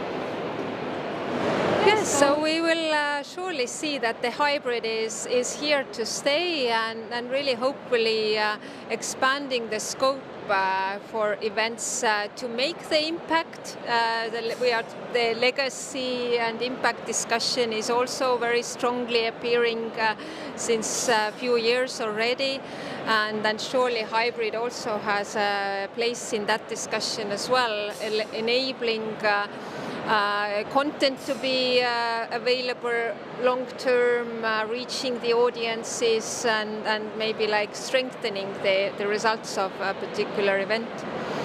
What is the reason that you have so many awarded agencies, mainly event agencies in the Baltics, let's say so, in all three countries? This is a world phenomenon. We will talk about that at Crossover. We will have a special section, Baltic Tigers. That will be the name of the section. So is this about education or about creativity, which you somehow push from younger generation to further on? What is the reason why you have so many successes? Yeah, that's what Congress Magazine is doing great research. Maybe you could do one of our agencies also once on that. But we are really proud that this is, yes, the situation, that our agencies are internationally very active, very competitive and visible as well. What's the reason behind it is I think that being a small nation, we always have been like the need to be visible as a small nation in order to be like taken seriously. You need to be active, you need to be proactive. And brave. Well, easily understand. We relate to that exactly. We are very similar in our destinations and cities, and this I think drives a lot of like passion also, and really the agencies being brave, giving their really heart into it. Of course, education and attracting new talent to the industry is also challenging, like everywhere, also in Estonia. But these same agencies have had some great initiative to hiring interns, for example, giving possibility to young talent to be involved in the companies. So, and being like brave that, yes, we can do that. And like very good. Tartu will be the European capital of culture in 2024. What will this, or what such big events brings to Estonia, in your opinion? What is not just multiplier effect of it, but regenerative effect of such big events? I think these kind of titles, despite of what they are still like really really good for destinations, creating image and bringing attention and also bringing more events. Tartu being an academic capital in Estonia, we have more than 11 universities, research institutions there, and also university clinics. During that year in particular, they will host a lot of international conferences. That has been the reason for many associations to come to Estonia, to come to Tartu, and also the program for the year is really fully like packed with different cultural events that will attract visitors. And on one hand, these events are a good tool for marketing, location as for travel, but vice versa as well. Hopefully people visiting Tartu during that year might also consider bringing some of their conferences to Estonia. How are your numbers looking for 2023? You know, a year ago we were all still deeply affected by the fact that, you know, COVID was there, and, you know, the IMEX happened last year and we were all so excited.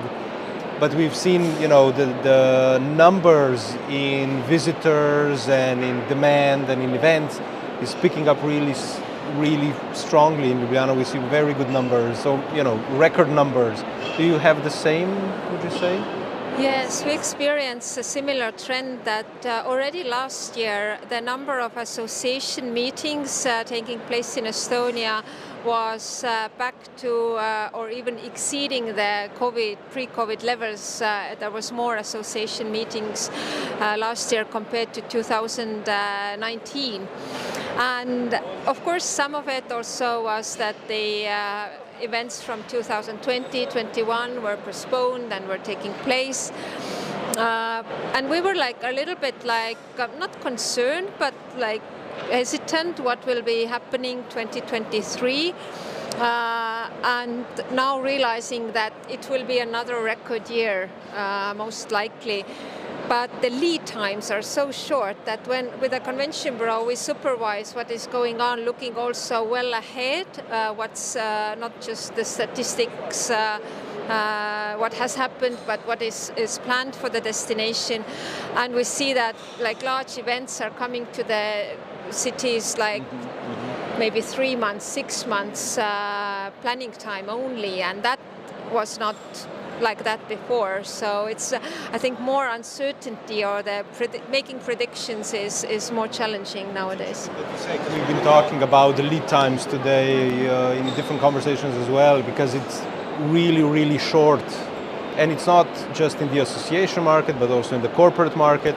We see people making last-minute decisions. Consequently, also the costs can be much higher. It can cause a problem with the destination. I don't know how you run this, but on a city level, for instance, we would have a list of events coming up for the year, and we try to manage so that they don't overlap. Do you have the same? It is the challenge with availability, because like being Tallinn, our main location for events, like also Ljubljana, we have a limited capacity for larger events. Let's say when we are talking about 300, 400, 500 and above, then with like few of the venues that can host them are fully booked, then that's it.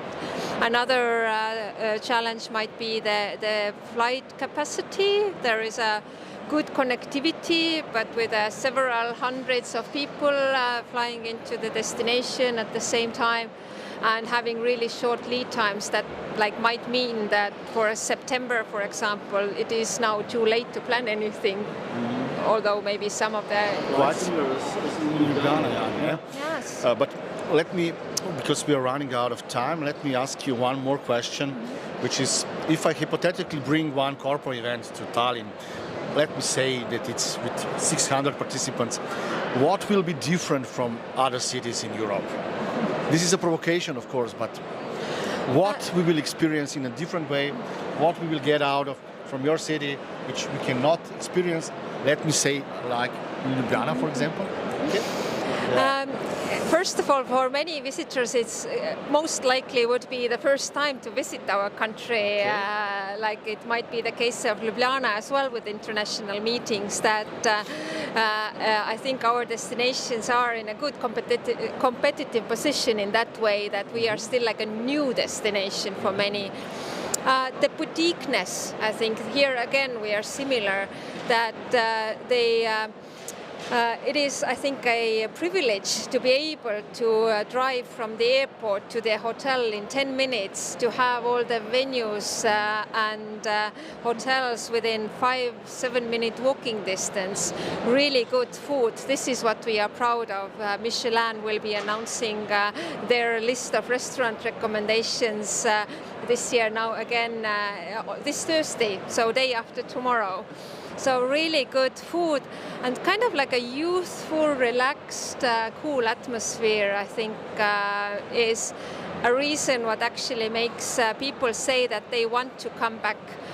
From the research, we see that 70% of delegates are saying that they want to come back as leisure visitors. So there must be something in it. You have to come and see. We will come, definitely. We usually finish with short questions to you. The first one is dog or cat? Cat. Cat. Can you elaborate this a little bit more? The independence, and they're like a bit opinionated, not so easy to manage with. Next one, sweet or salt?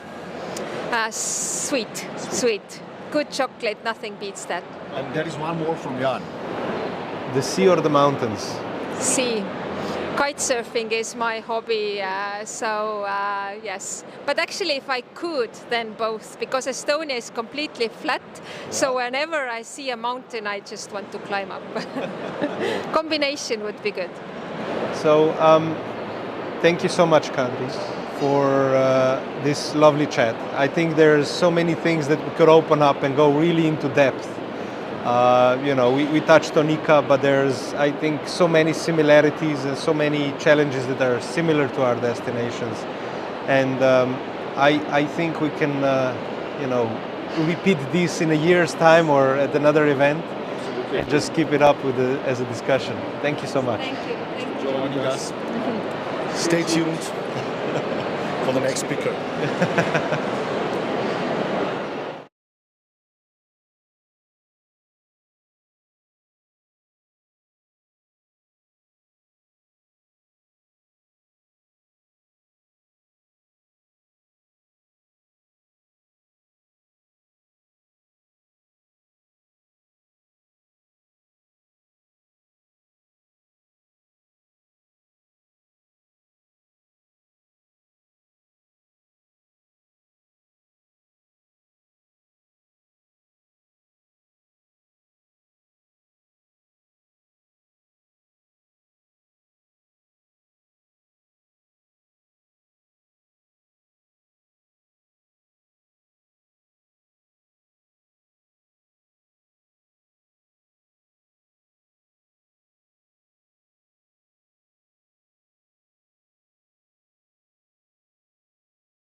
Guys, and welcome to another edition of Ljubljana Talks, special here from Frankfurt, IMEX 2023, and with Gorazd Chat from Toleranza Marketing and myself, Jan from Ljubljana Tourism Convention Bureau. Here we are with a very special guest, Christopher Kai, the CEO of the Metam Group, and Forbes is international speaker, an author, and founder of GPS, right? And an amazing content that I know you have online and people can look at it. So very excited. Also your book, it's second book already? I've written seven. Seven, yeah. Seventh book. So Christopher, thank you so much for taking your time. Yeah. Welcome to Ljubljana Talks. Thank you. Well, Christopher, welcome also from my side. So my first question to you is a really simple one. And one written rule states that only good companies from their own form their own stories, while bad companies let others speak in their name. What can you say about it? Do you agree with this statement? Yeah, I mean, we live in a world where if you don't have a story, you're essentially forgettable. And you look at someone like Apple. People don't realize that Apple was near bankrupt in 1997. They bring Steve Jobs back. He creates this campaign called Think Different. In a 1-minute video, he shows an association of Apple with Albert Einstein and Muhammad Ali and Gandhi. And all of a sudden, we want to buy Apple because just like Nike associates athletes with an actual shoe, Steve Jobs associates a phone with all these inspiring people. So any company that has any sustainability or life has a story. But how companies can control the stories? With the AI coming, what can we do? It's all about the customers. The customers, according to McKinsey research, they found that 31% of sales is based on consumer-driven marketing. So let's say we all go to a restaurant and you want to go to Italian place. And oh, this is amazing. I look at the website, look at the chef, but all the testimonials look horrible. So the best way, not so much control, but really to maintain a great rapport is to create a great product, and so have your customers talk about you, because it's 31% more successful than if you were to talk about how awesome you are. When you walk around the trade show here in Frankfurt, what is your opinion? How good we are? Are we a good storytellers or? Well, the first impression I have of both of you is you're both smiling. And that's important because persuasion is a science, and smiling, your dopamine level goes higher, serotonin, so all these things, whether you realize that, we're actually chemically connected together. So you did a great job of being welcoming, because unfortunately for other people, they're at a visiting bureau and they're like this, looking down. I'm like, why am I gonna go to your country when you don't even smile? You're just like looking like you're depressed. Whereas you both, the first thing I met you for the first time, I'm like, wow, you had such a welcoming environment where I wanna go to your country now. Thanks. Yeah. So great job. Because of the name Ljubljana or something else? No, okay, we will not share that detail. Okay, it's a different story. Okay. I know we are talking about communication and you deal with communication from so many different aspects. And I wanted to ask you, how do you see this new technological developments, from GPTs and all this stuff that we have? How do you see change our communication? Well, for 99% of people, it's going to dramatically change it, because you can literally say, how do you give a speech? And then ChatGPT just gives it out for you, right? But in terms of what we do, communicating, literally, there are physiological things going on around with our hormones. So it doesn't matter how advanced AI gets, as human beings, even if we are all actual images, and we were like a hologram, but holograms don't convey hormones. So the technology is quite scary, frankly, how good it is for the layperson, but it'll never replace human beings, human contact, because it is literally in our biology. So it's a great opportunity for people to use it as a supplement, but people over time will be like, oh, that's fake. I want someone real. So though, like all technology, the more technology you have, it's great for a benefit, but we will never miss out on the human aspect of connection. You can hear some noise in the background. There's people communicating live at IMEX, which is excellent because, last year was the first IMEX after the COVID, and we missed IMEX so dearly when we were all locked up at home. But when we are talking about technology, I think there is another factor, and that's new generations. How do you see new generations changing their communication patterns? I know because you work with a lot of companies, who would employ a lot of new people, young people. Do they have to adapt to that? You know, it's such a massive change. So for instance, I date different women, different ages, right? And any woman under 30, if you call them, they're like shocked. It's weird. So anyone that's millennial, Gen X, they're all used to texting. So the massive difference is most of the younger generation, they're ADHD. So if you don't catch their attention early on, they're going to forget you. So there's a massive change where as technology gets more and more prevalent, the distraction level gets higher, so connection gets lower. So with the younger generation, the senior management, especially the older people, they have to make sure that if you don't catch their attention, if you don't give them purpose, it doesn't matter how great the salary is. And it's consistent.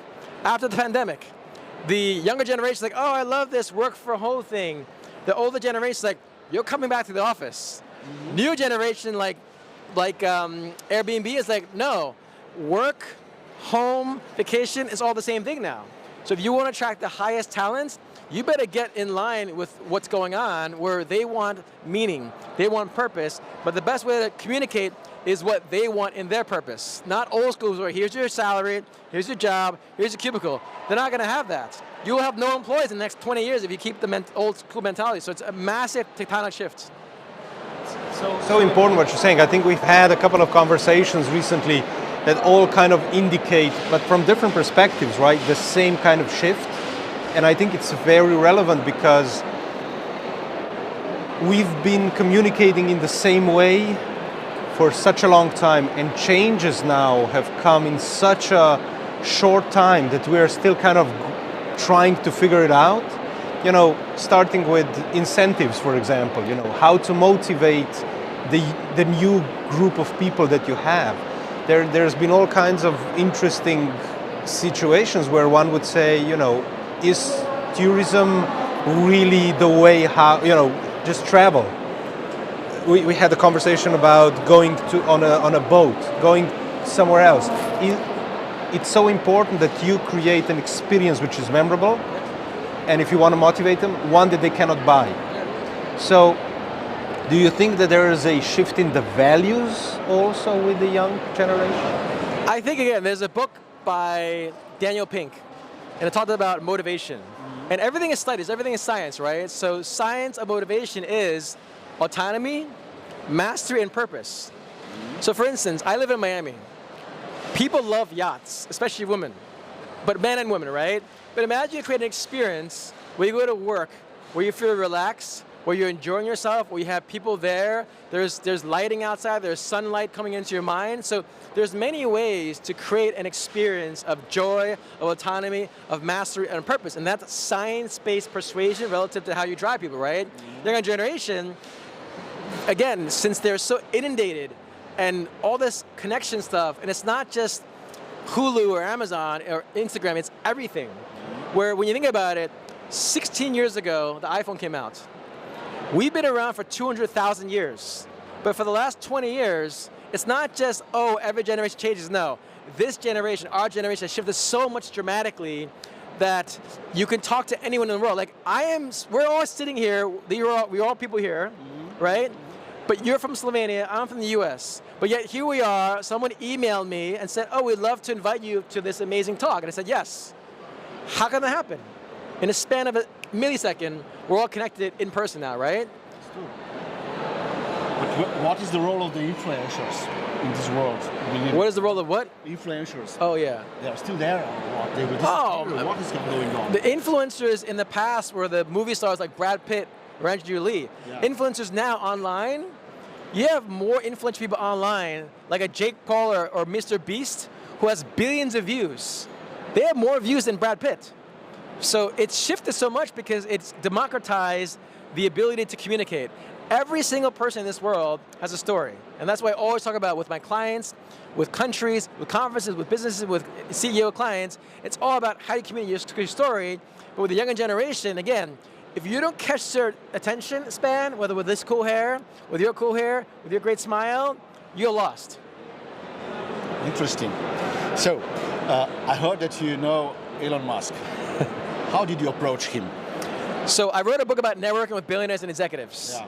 So it was a 5-star hotel event for Golden Globe Awards. It cost $5,000 to go to this gala. I used to live in Beverly Hills. I literally just walked up to him, and I have an acronym called CALF, C-A-L-F. C is compliment. Great hair, Jan. Thank you. Next is ask. Hey, I have a homeless youth program. I'd love for you to come to the shelter, share your story with these kids that can inspire them. Next one, L, is leave. Most people stay there. And last, F, is follow up. So first, I have to be in the right place. Beverly Hills, Golden Globes, $5,000 ticket. Don't hesitate, walk up to him. I didn't go, oh my God, you're amazing. No, I said, hey, Elon, great job at the World Affairs Council. It was chill. I would love for you to inspire homeless kids. He can save lives. So again, with someone of that stature, that success, you have to first be in the right place. Sometimes you have to pay for it, but you can't hesitate. I have what you call a 3-second rule. If you hesitate more than 3 seconds, your dream is dead. And you have to be cool, because if you just go up to him and say, oh my God, you're amazing, like he just sees you all the time then. You can't be a fanboy, a fangirl. So no matter whether Elon Musk, President Clinton, President, it doesn't matter. We're all human beings. We all deserve respect. But I gave him an opportunity to speak at the only homeless youth program of a kind in the world, and so I stood out. Going back to you being a rock star on stage, you have to stand out, and the best way to stand out is through a story. Amazing, yeah. Do you use any tools or something like that? This is a technical question. Again, for creating stories, what is your technique actually?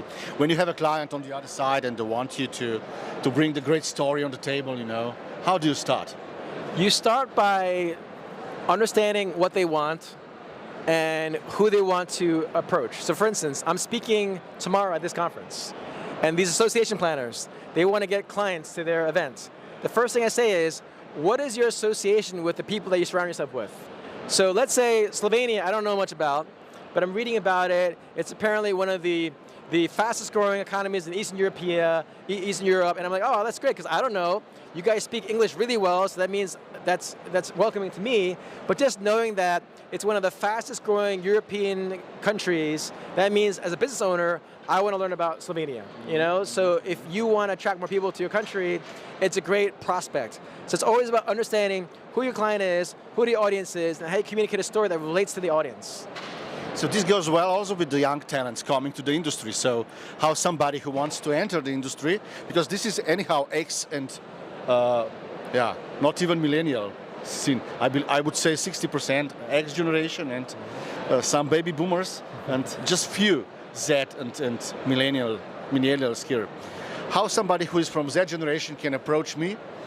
What is your advice to such young talent actually? Literally, if they see that you're part of this Congress and Ljubljana, I would spend 5 minutes on Wikipedia, look at something that's interesting, walk up to you and say, oh wow, I was reading about this and it's so interesting, can you tell me more? So again, here I showed my intelligence, I research, I approach, but make sure it's not just what you say, it's how you say it.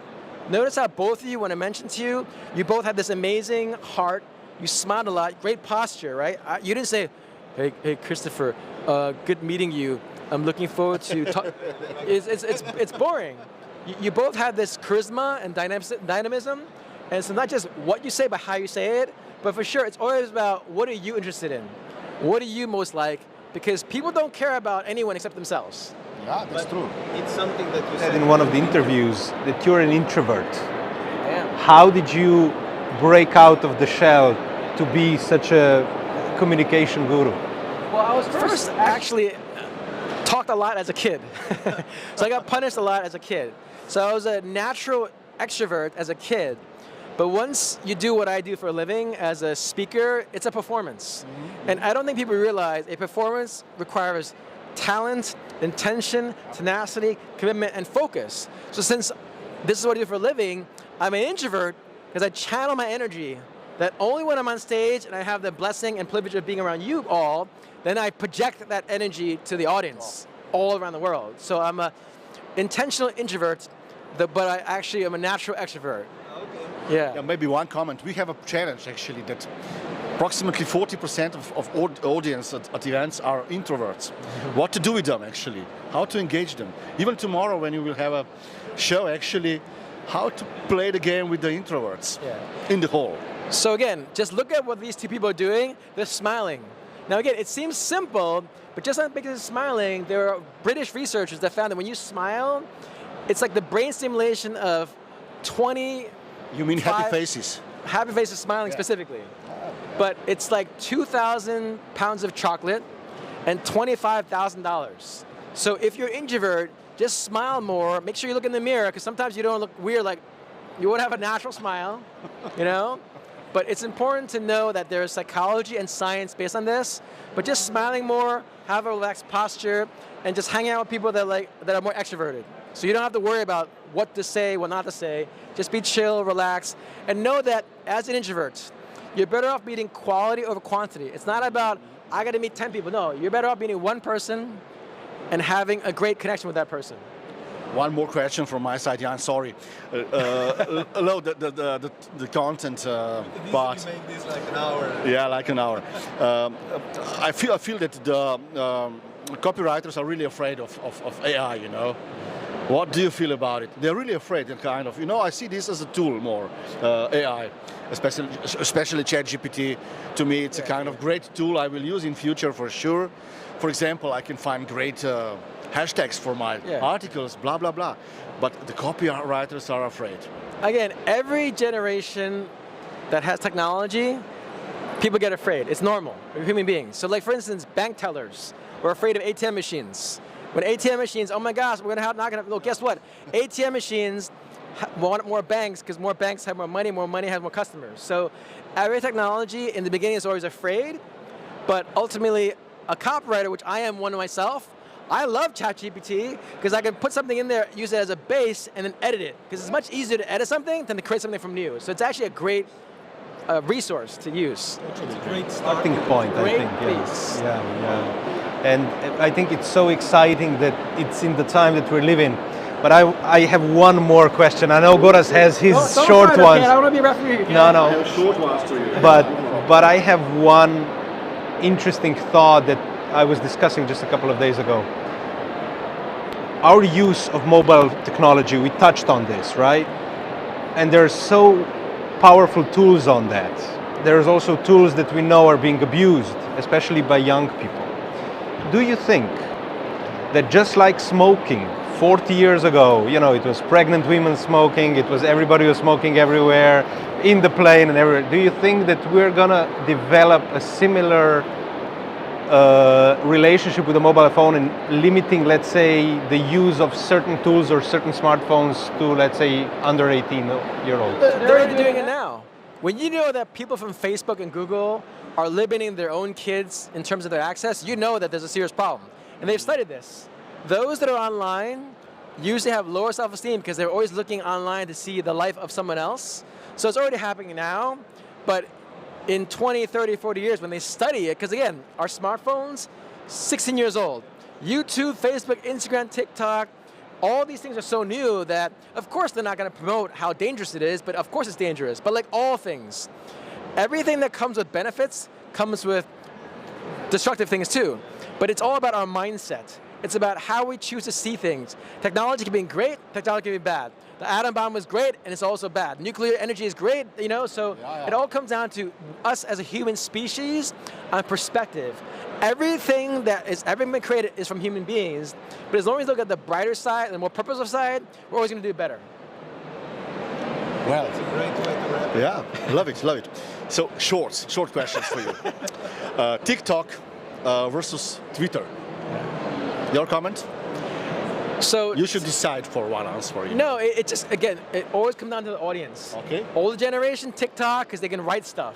Yeah. Younger generation, again, they have so much ADHD, they want to see videos. They want to just see videos and captions and split screens. So again, our attention span is so minute that when they say that a picture is worth 1,000 words, it's not true. 3M research found that images absorbed 60,000 times more than words. Stanford professor Jennifer Acker found that stories are 22 times more memorable than facts. So when you combine images and stories, you have the most compelling narrative. So Twitter is generally usually older, but TikTok is for sure going to be the main thing, because we're all lazy. We just want to watch stuff to be entertained. It's true. One more. Cooking or washing the dishes? I don't like cooking. I don't like washing dishes. You ideally want to always delegate. Delegate. I'm going to be classical, and I'm going to say the mountains of the sea. Well, I'm going to ask you both a question. I want to promote this amazing talks. What's one thing you hope your listeners, your viewers really learn from this presentation? Well, definitely to learn something new. This is why we are here, actually. We are learning whole day. That's why we are smiling. It's a great day for us. Yeah, really. And you? The conversation is we are growing as we are doing this, because I think that we are talking with such amazing minds and personalities that kind of show us the way forward and how to deal with all the crazy stuff that's happening around us. Because one of the things we discussed is we live in the time where right now our industry is booming. There's all kinds of events. There are satellites events to IMEX, and on IMEX there's meetings, and to the meetings you have other meetings, and you have to be here and there. It's too much, it's overwhelming. So through this we can kind of create a filter of information and kind of say 20 minutes you will get something that you will learn from this. And this is a zeitgeist. This is a zeitgeist of the industry, of the moment in time, and we would like to have this published, on YouTube and all our, our channels, and people can go back in time, check 2023 IMEX. Look, and it's a history, I prefer C. Okay. Yeah. Thank you so much. Thank you so much for this. Thank you. Christopher, thanks for being with us. Stay tuned. We have the next guest in 10 minutes, and goodbye.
Stick.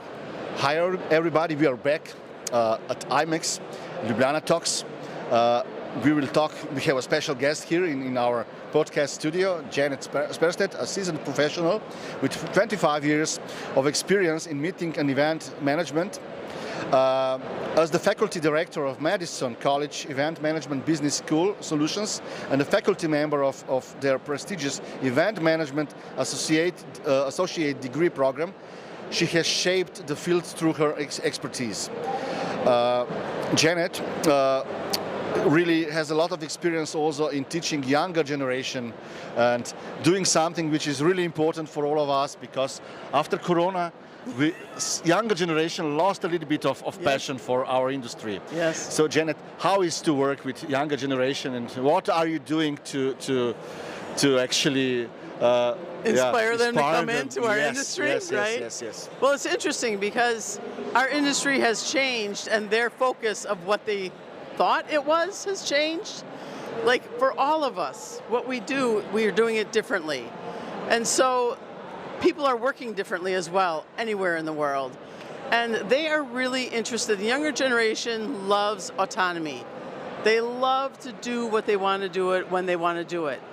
They're the digital age. They're the ones that want to take micro moments and be able to own it and then go play, and then own it and go play.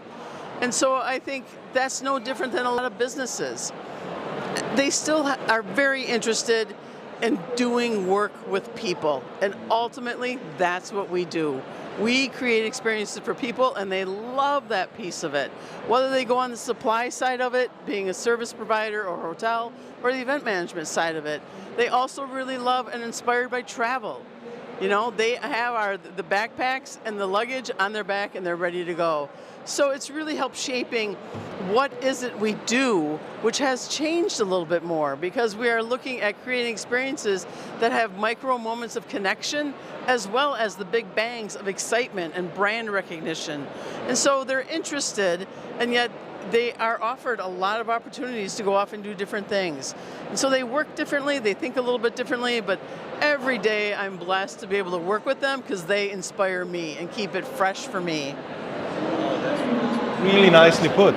But tell me, do you see, okay, COVID as one element of change, right? Or let's say a reason why we changed in 2 years, technologically for 5 years. How do you see technology influencing not just us as society, but especially the young people that you work with? You're right. So when we talk about the young people, we're talking about the X and Y's often about.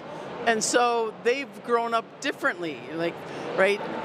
One generation grew up with really the internet and apps. The other one is all streaming. Very different thinking, very different conception, very different way of communicating. And so it's different languages, and we have multi-generations still in the workforce. And so it's about how to access them and talk to them. I know on many days, my students wish I was a bot. Just give me the answer, right? But it's how to communicate with them in the way they want to be communicated to. And technology is a tool to do that. But they are different, where it's like, hey, I don't want to stream this. My data is low. I want to be able to download this. So it's like all my lectures, when they're virtual, are within 10-minute bite sizes. So I have to think about, how do I package this content to connect with this person, because they stream it or they download it, or we have the apps for it, we have learning management. So it's just different kinds of ecosystems. Technology is a tool to help connect.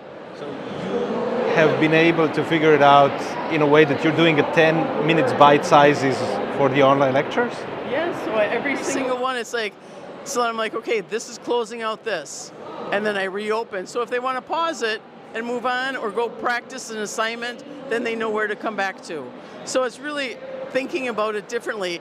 Though my lectures are still the same amount of size, I still have the same amount of competencies, but I have to think about, how do I connect with that audience differently? That's really, really innovative. I really like that. Yeah. Because often when we think about the educational process and the university and faculties and trying to, go back into the theory, which in its essence is the same for the last, 100 years almost. I mean, we work in an industry that its economic base is probably designed from 1920s or 1930s, you know. Right. So where do you see the business model change? For academia or our Industry. You know, no one is born with a crystal ball, and we want to do the very thing we can't, which is predict the future. What we can do, and what I do, is sort of look at where are the weak signals? Where is water flowing? And what I'm seeing is people don't want the volume of having multiple interactions. They want real connections. They want to be able to sit down and have that conversation. So really thinking about designing the event space so it's just not all sessions and sitting in there, but there's common space with quiet spaces, with gathering spaces for 6 to 8 people, really designing about how do we help people connect more than just be a consumer of education, and that will continue to be. I think this also influences then the academia in the similar way. Yes, right, definitely, definitely. And it's, you know, academia is much more structured, the faculty have been trained in a certain way, but I see inspiring work done in academia. You can teach an old dog new tricks.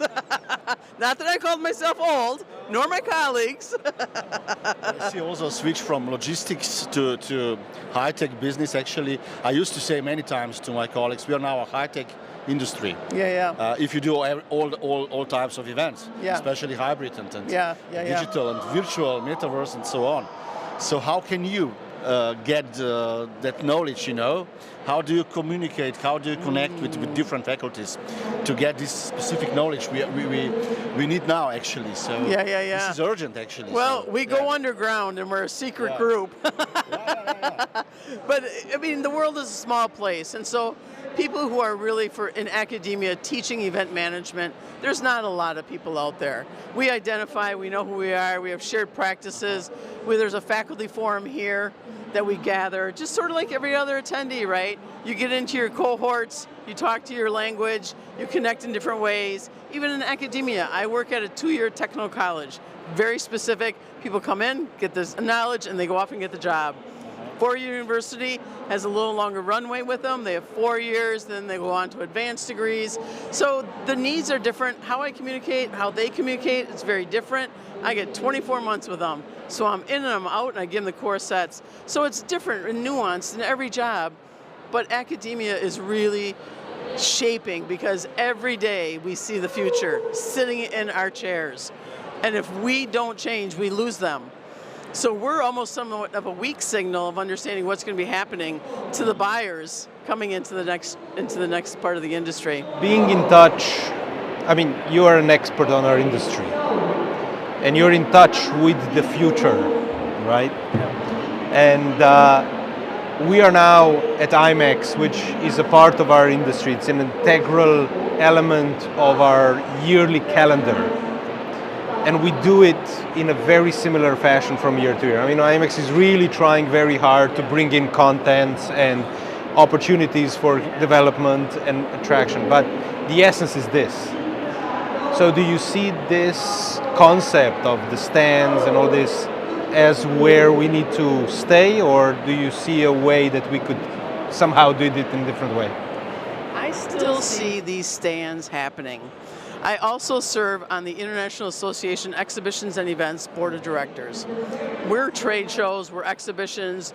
The people who are members of this are people who really do the large shows and do exhibitions. They are here to stay because at the end of the day, we are humans who need to see, feel, and touch. And so this stand, this opportunity to really connect with someone and explore that product, that will be around forever. The shape and size, I mean, the economics of it, shipping information, the labor, all of that will drive what does it look like? Because if it's not economical and appropriate for exhibitors, they're out. And so we'll find what is the right ecosystem for it. But people are still going to be walking down the aisles looking because there's also that serendipity. Oh, I hadn't thought about that, or I saw that, right? So that unconsciousness that goes in there and be like, hey, I saw your stand. I remember that. That will be true. And there's nowhere else in events that offer that opportunity than in trade shows. But can you anyhow name a segment of our industry that needs immediate change? No. But what I can answer is that I think we really have to explore the multidisciplinary aspects of the work of event planning. We are in the business of humans, exploring and really connecting to the cognitive sciences, the social sciences. Before someone's a title walking through our halls, they are a person. So designing that experience, we really need to move the needle and not just look at floor plans that are based on the 30 by 30 utilities, right? So it really is going to ask us to think differently, be more creative, and using different tools of logistics than we have before. You know, of immediate need, yes, sure. Let's talk about travel. Let's talk about the economics of it. Let's talk about sustainability. Those things are immediate need in the world. We can be a part of those things. Let's address them, but you have to have courage and you have to have stamina. And so, is our industry ready for it? I don't know. Were they ready for it 10 years ago? No. Are they ready for it now? I don't know. But what I think is we have to really look at multi-disciplines of how we bring our work to life and not just be so narrow of events. If you look at engineering, there's so many aspects of engineering. Why is there just one aspect of event management and you do logistics? We're starting that with Event Design Collective with Ruud Johnson. Bless him, he's moving the needle. We need more of that. We need more cognitive behavior sciences. Why aren't we studying how ideas spread? And saying, as a professional, I can help you accelerate your ideas. We don't talk about that, we talk about the logistics. So I think shaping what we do is going to be our future of providing value into the business. I'm going to be a little bit provocative now. Yeah. Mythology has been around for 15, 20 years, right? And in a way, we keep coming around and talking about the same things, just in a slightly different context. But it's about how will we do differently, how will we change, how will we... But we are doing the same, we're having the same conversations over and over again. Why are we not... We are constantly thinking about a revolution, but we are not evolving a lot of times. I agree. I cannot disagree. Look at the stakeholders who are leading the conversation. And that will tell you why it hasn't. It's about comfort zone, you know. We are staying there, you know, but the magic is always out of the comfort zone. Do we have any behavioral scientists here? Do we have any architects here to even think about how to design this space? Yeah. Like, we're very insular. Come back to the creating of the boxes and, you know, the whole concept, the setup, the layout. It's something that I think we've had on the table as a topic on and on. We know that there's been, you know, so many theoreticians coming, showing their book, saying, oh, I got the recipe. But then, as you said, you know, the industry is not reading the book. We just keep on repeating the same thing because it works. And it's easier. It's easier, right?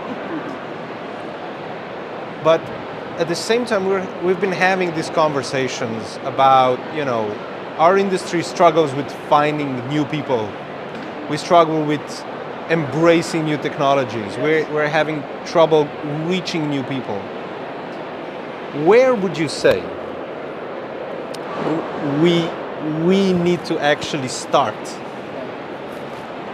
We need to be more diverse and open about it.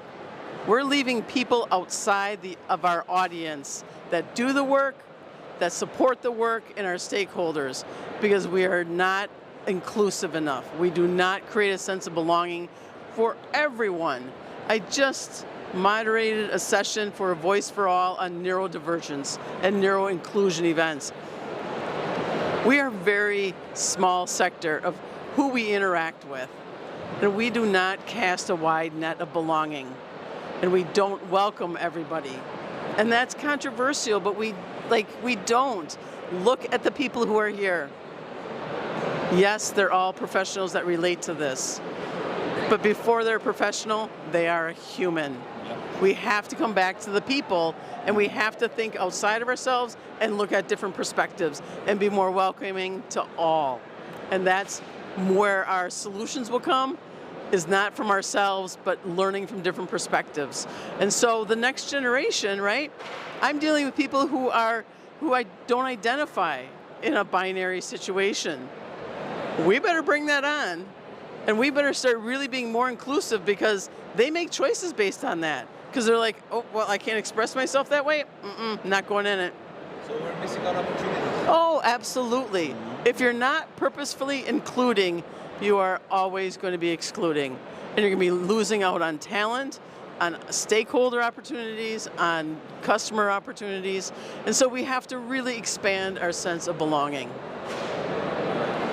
Janet, what would you say to somebody, this is a boring question of course, who comes from the hotel and he said, okay, your system of education does not prepare young generation enough for real hard work in our business. Right. What would you say?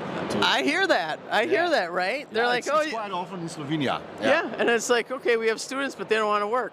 Yeah. And it's like, well, it is about, our industry is a difficult industry.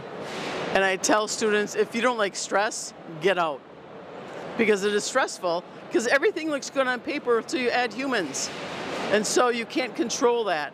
And so, yes, academia has a point in time where we get to have an interaction with students. But even for a four-year university, it's 48 months. We have to distill a lot of knowledge. And I say to the employers, we can't prepare them experience. We prepare them with knowledge.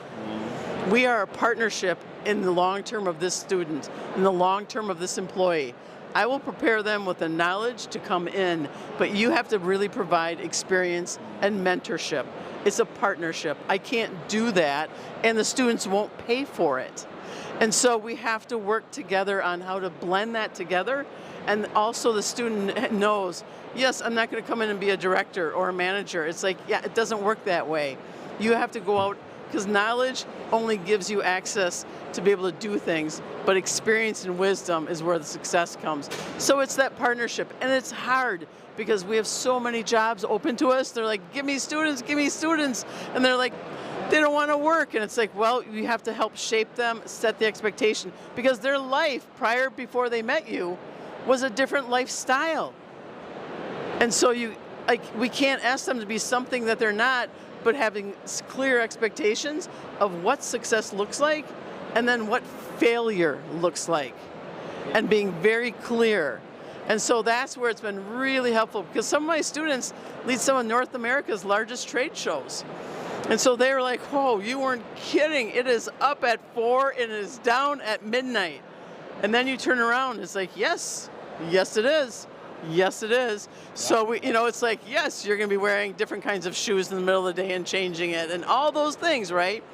And so until they finally do it, right, that's when doing really becomes, oh, but here's the knowledge that I gave them, and then they have to get the experience to do it. So it's that partnership, and it's always difficult. There's always going to be success and always failure in that process. Do you have any kind of recipe for cooperation between generations in the industry? Because this is to me also quite important, actually. It's about inclusiveness, about sharing knowledge and so on, but it's not always easy. What would you suggest? What is the recipe, actually? Patience and grace. Okay.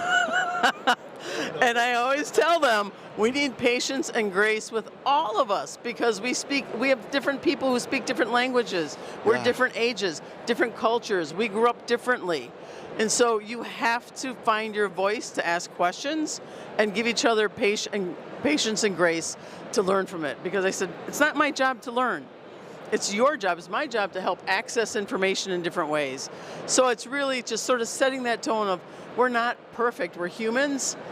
So when I have a non-binary student and I call them by something they didn't want to be identified with, I'm like, I'm so sorry, I grew up in a different time. That meant plural. They wasn't a singular person. And I'm like, I am committed to working on it. And just being honest, and they're like, okay, thank you. And I may do it again, but they're like, okay, I'm like, okay, great, okay, I can do this. Would you ask at the beginning of the class of if there's someone who doesn't feel like or he or she at the beginning of the year, or how do you go around with that? No, because that's a quiet conversation, right? It's Okay. a very personal thing, and they may not be willing to share that. It doesn't, Okay. you know. So it's just I would do that. Oh, I would do that, you know, in a journaling assignment to explore that with them so that they could identify themselves of how they want to be identified in whatever manner it is. And so I would do that in that exercise because that's a very quiet, personal kind of conversation. You know, but like, on my name tag, I wrote she, her, just so they know right away, regardless, right? Just put it out there. Because I also believe that, you know, in my role of the next generation, I need to show them how to find their voice and be themselves. And if you can't see it, you can't be it. it's impossible to guess. Sometimes we live in a world, as you say, it's important that we start learning how to be open, but at the same time, we need to also say, you know, we cannot guess what you feel. You need to tell us as well. So I think, you know, social media allows you to kind of pick and choose, you know, so many forms. So in this sort of a situation, I know there's many non-binary people here in this event. You know some of them, but you sometimes you cannot guess, and you don't want to hurt someone's feelings just for not knowing. So sometimes it's important to express that feeling as well. It is, and just sort of, you know, recognize each other as humans and saying, did I approach you correctly? Are you comfortable with that? You know, as you sort of have more of a conversation and you peel back the layers of that communication and relationship. We're people first, right? We're people Beautiful. first. Amazing. Well, we usually finish with short questions and your quick answers. So Okay. I have some for you. First Got it. one is live or digital? What's that? Live or digital? Live. Okay. Any comment? No? Nothing replaces it, right? Yeah? agree. Nothing. And it's ethereal, and something we love about that. Top. We like the consumption of, because then it's like, we can't replace that, and it's like, I went to it, oh, it was there, right? Another one. Shopping center or local market? Oh, local market, right? Because we always want to have a sense of place, and we want to feel that we know something about that. And so we want to see that authenticity. We want to experience it, even if I have just an afternoon to go off and be a part of. Top. Yeah, Yeah. and the last one is what? Sweet or savory? Sweet and salty. Oh, thank you, gentlemen. What a pleasure. Thank you so much. Stay tuned. We have a final wrap up of the day at 5 o'clock. Amazing.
Jan.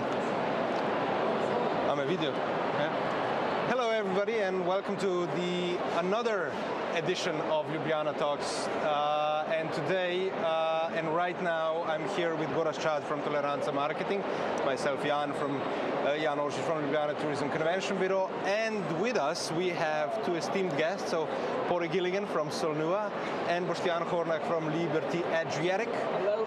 And we are going to be talking about the first day of IMEX 2023 and how it went and what we heard and what we want to talk about and the things that struck us and just pretty much everything we want to talk about. So thank you guys for joining. Pleasure. Absolutely. Yeah, do you want to start? Do you start first and then I'll copy what you say? Right. No, actually, I can say, from my perspective, I can see that things are back in track, as we were used to do it before our famous pandemic crisis. I see that lots of people are coming up again. There's, I would say, very good positive vibration among the partners, among the participants. When it comes to the, I would say, content, we can see, of course, a huge increase in demand for the sustainability, which is again positive side. I'm really positive. Yes, apples. Very positive about it, and it's a great. Thank you. Yeah, Slovene apples, and that's a good moment, I would say.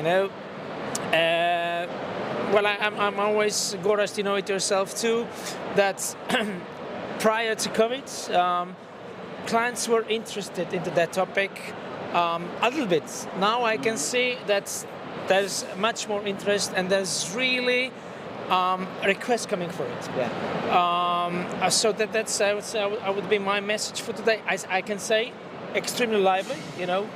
A lot of movement. So that means that people are eager to come back again, to join, to meet, and that's all about our industry at the end of the day. Huh? I don't know. What do you think? Yeah. No, I agree fully. In a way, This is the first official day of the show, but obviously most of us were here already yesterday and participating in a variety of different things. So yesterday I had the privilege of being part of a corporate gathering of about 100 top leaders from corporations around the world who are active in the event space. It's what they do. And the interesting thing there, certainly sustainability, that was a topic that we talked about, but the really interesting thing there was to notice the kind of the emerging dichotomy between those companies that are, let's say, leading with the digital side of the event experience as opposed to the in-person side. So if you imagine it's a kind of a spectrum, on one side you've got digital, on the other side you've got in-person. Previously, all our events were over there on the in-person side, and then when COVID happened, all the events went over to the other side. Yeah, and now we're kind of finding, we're finding a different position on that spectrum. The tech companies in the room yesterday were advocating very strongly for the digital experience, led by Microsoft. And in a way, you'd say, well, they would say that because they've created the platform. Whereas the likes of EY, for example, and a lot of the other corporations in the company, or in the gathering yesterday, were very, very much on the in-person and really anxious to get back to in-person. And it was interesting just to note, this is the first show where we have a world that's open, because last year China wasn't open. Exactly. China has only opened in the meantime. Exactly. So exactly. 2 months ago. Exactly. So now the whole world is open. So what are we seeing? And I don't think it has settled yet into a pattern. But I think there's interesting discussions about what direction it will go. I mean, if you think about it, last year April was the beginning of the end of the epidemic. Last year, that's a year ago, we went to IMEX and we were all wearing masks and hugging with a distance and all that stuff. It was extremely emotional and nobody knew where it's going to take us. So I think that there are, this is still an echo. It's a year ago. We are forgetting that this was a year ago that we were locked down. China opened up, like you said, just recently. And the world is I think our industry is so eager to go back to what it was, but at the same time we're forgetting that we are dealing with a new mental state, you know, what people are looking for. And I've been critical about the fact that we are kind of pushing away the hybrid model. Virtual, that's a different topic, but hybrid is something that was more democratic than what we have as a typical live event. Yeah. It allows more people to participate. And It's one of more the, inclusive, right? exactly. That's for sure. And ICA has had, I was partly involved with the ICA Association program on Sunday and Monday. And on Monday, they told me they were talking a lot about the alternative means of revenue for associations.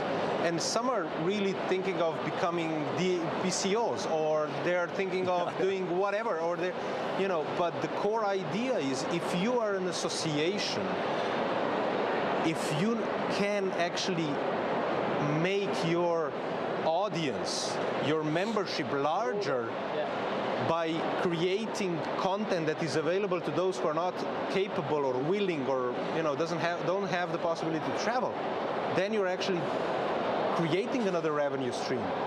Wouldn't you agree? Like one of the points that was made yesterday was Microsoft, who were running an event in Seattle, and they were going to have 5,000 people at the event, but they were going to have 200,000 people logging on to the event. Now, in a corporate environment, I think that might work. I think the difficulty is when it comes to the association space, because an association, in a way, runs an event as part of its business model. That's where its revenues are coming from. Definitely. And I think unfortunately, exactly. And I think unfortunately what happened was we pushed the toothpaste out of the tube during COVID, and we gave away all of that content for free. Yeah. And now we're trying to get the toothpaste and put it back into the tube again. You can't do that. You can't do it. Exactly. We live in a world where we know there is no such thing as a free lunch. Exactly. Well, So some of us still would like to have the free lunch. oh yeah, I know, but at the end of the day, somebody's paying for it. Yeah. And I think content-wise, that is what we're trying to do. I mean, sure, you have to have a certain amount of free, enticing, and liberal, democratic content that is out there. But as we know, there is a lot of master classes that are all payable. We know that there is a certain level of expertise. And as an old saying would say, every school costs something, but the good one is very expensive.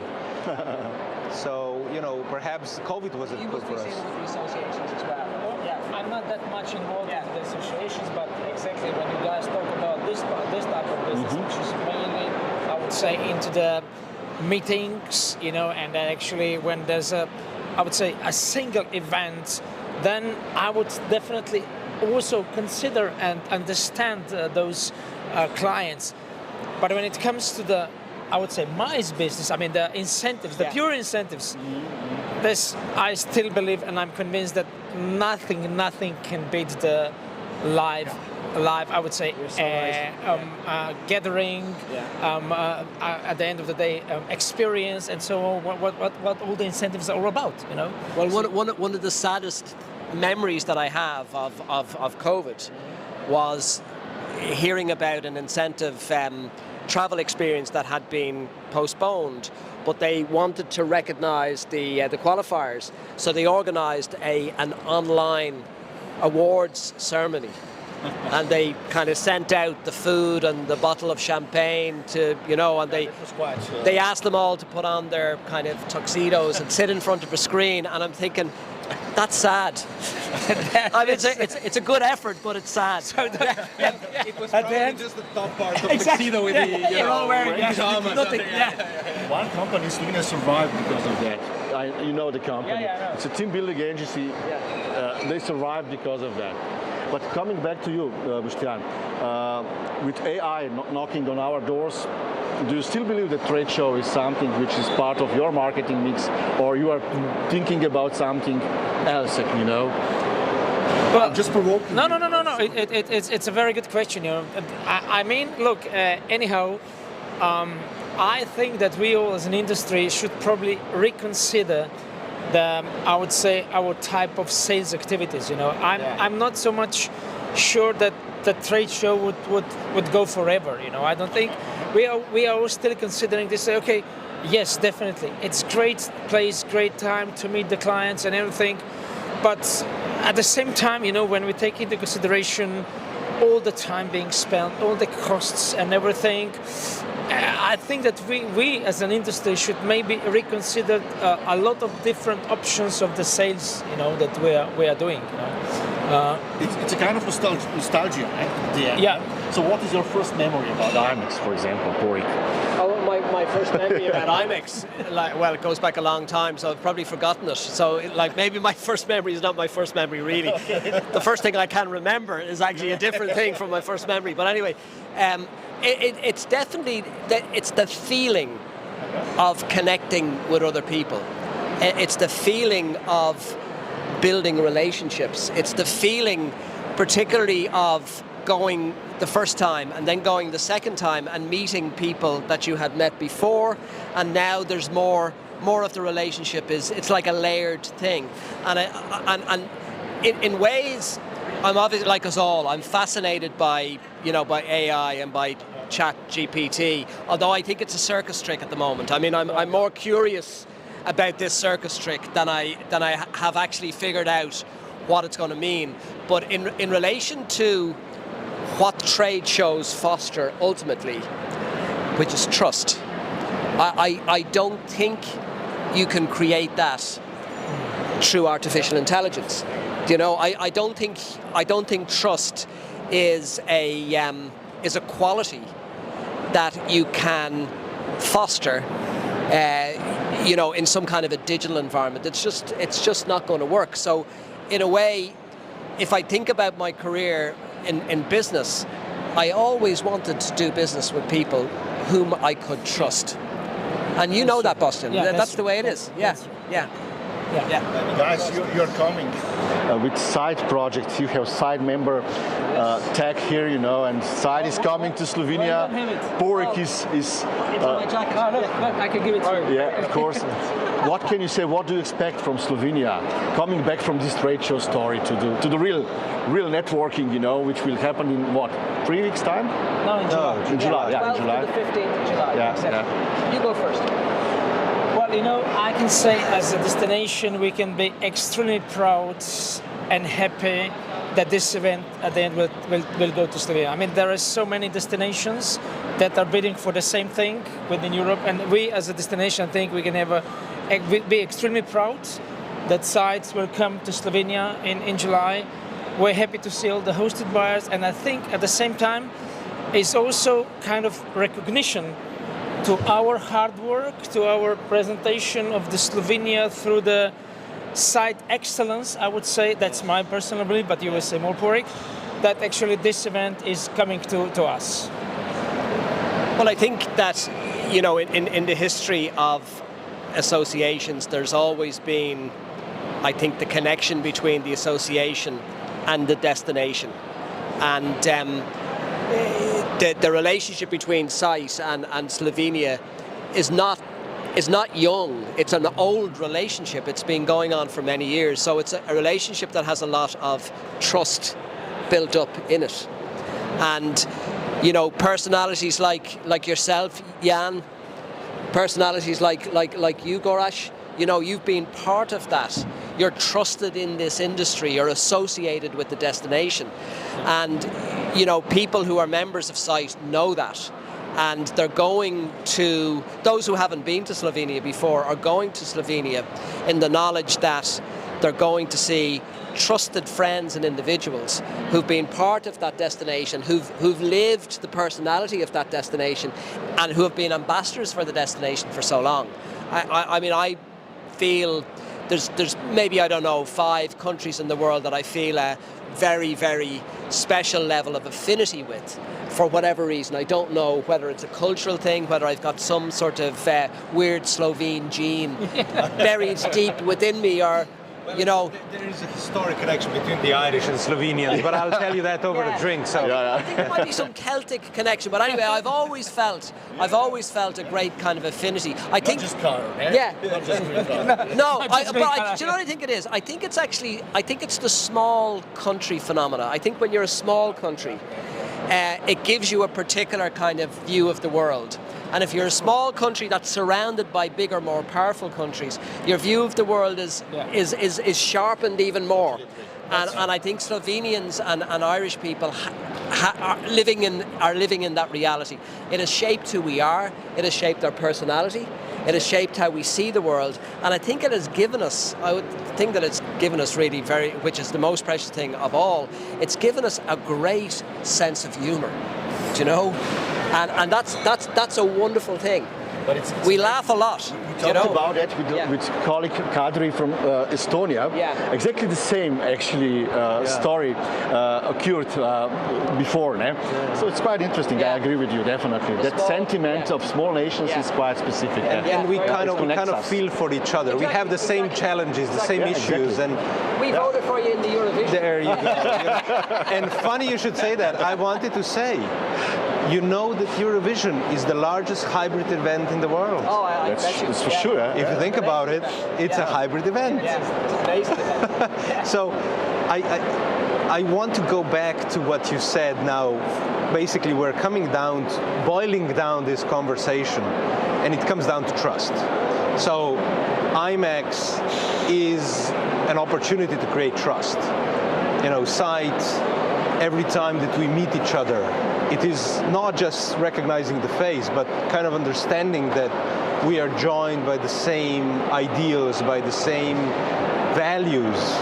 And I think trust is actually something that we're not perhaps talking about enough in the industry.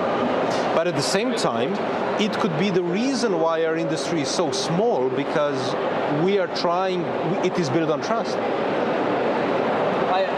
I don't know, do you want to say anything on that? I agree with that 100%. Completely, me too. Yeah.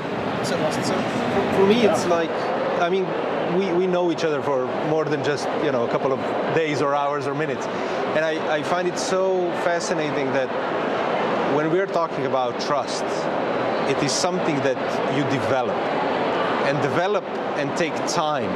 And I think a lot of the younger generations, because we've been talking about, you know, all the changes in the marketplace and difficulty of finding staff and education of the new generations and bringing them to the labor market. And I think it's this patience and time and the dedication that one has to have if you want to be successful in this industry.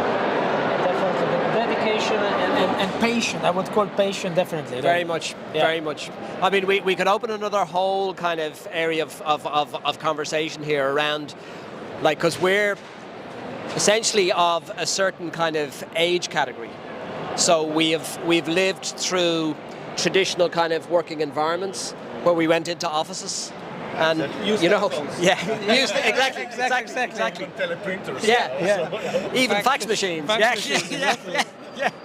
And in a way, that has given us it shaped our kind of understanding of work and so on.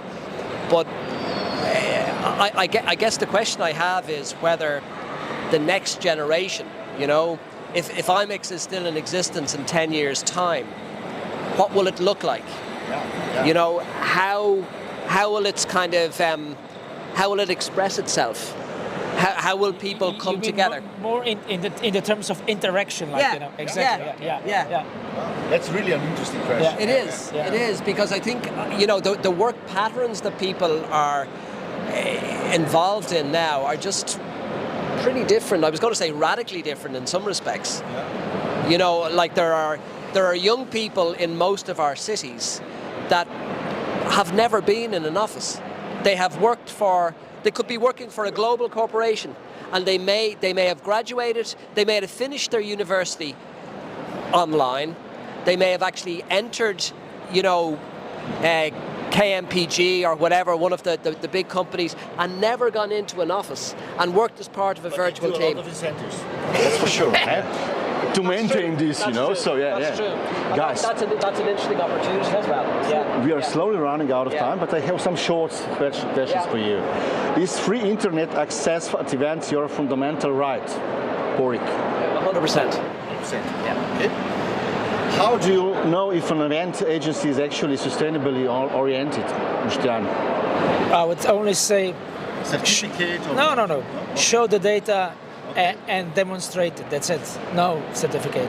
Show the data. Do you believe that driving an electrical car is green, sustainable, carbon-free, carbon neutral, whatever? I drive a plug-in hybrid myself. I wasn't ready to make the decision to drive an e-car. I visit my son who lives about 300 kilometers away. So again, I'm thinking on that journey, it's not going to work. But I've also read lots of, contrarian viewpoints in relation to the production of the car itself. Apparently, is more carbon heavy than what it would have been if it was. Yeah. So I'll reserve the answer on that one, Gorash. Yeah. The most boring event format for you is what? The most boring event format. The most boring workshop, panel discussion, name it. I can give you mine. I would just say a boring presentation of the panelist without any interaction. That's a boring. Okay. And the last short questions, I will start. Beer or wine for both of you? Oh, wine. Wine. Slovenian wine. Yeah. Cool. Wine, definitely. Yeah. Mountains or sea? A good question combination, I would say. I'm mountains, but I'm married to somebody who's sea, so it's an interesting You would like to go, but you never do, The right? last one, winter, summer? winter. Summer. Okay, guys. Thanks for being with us. Thanks for My joining pleasure. us. So, guys, stay tuned. Tomorrow we start at 10 o'clock. Thanks to our guests. Jan, the last word is yours. Yeah, well, in a year's time, we will repeat this and we'll see if anything changed. And this is what we were talking Exactly. It's going to be our last. Great. Thank you so much, Jan. Thank you, Gorash. Bye. Thanks. Thank you. Bye. Bye.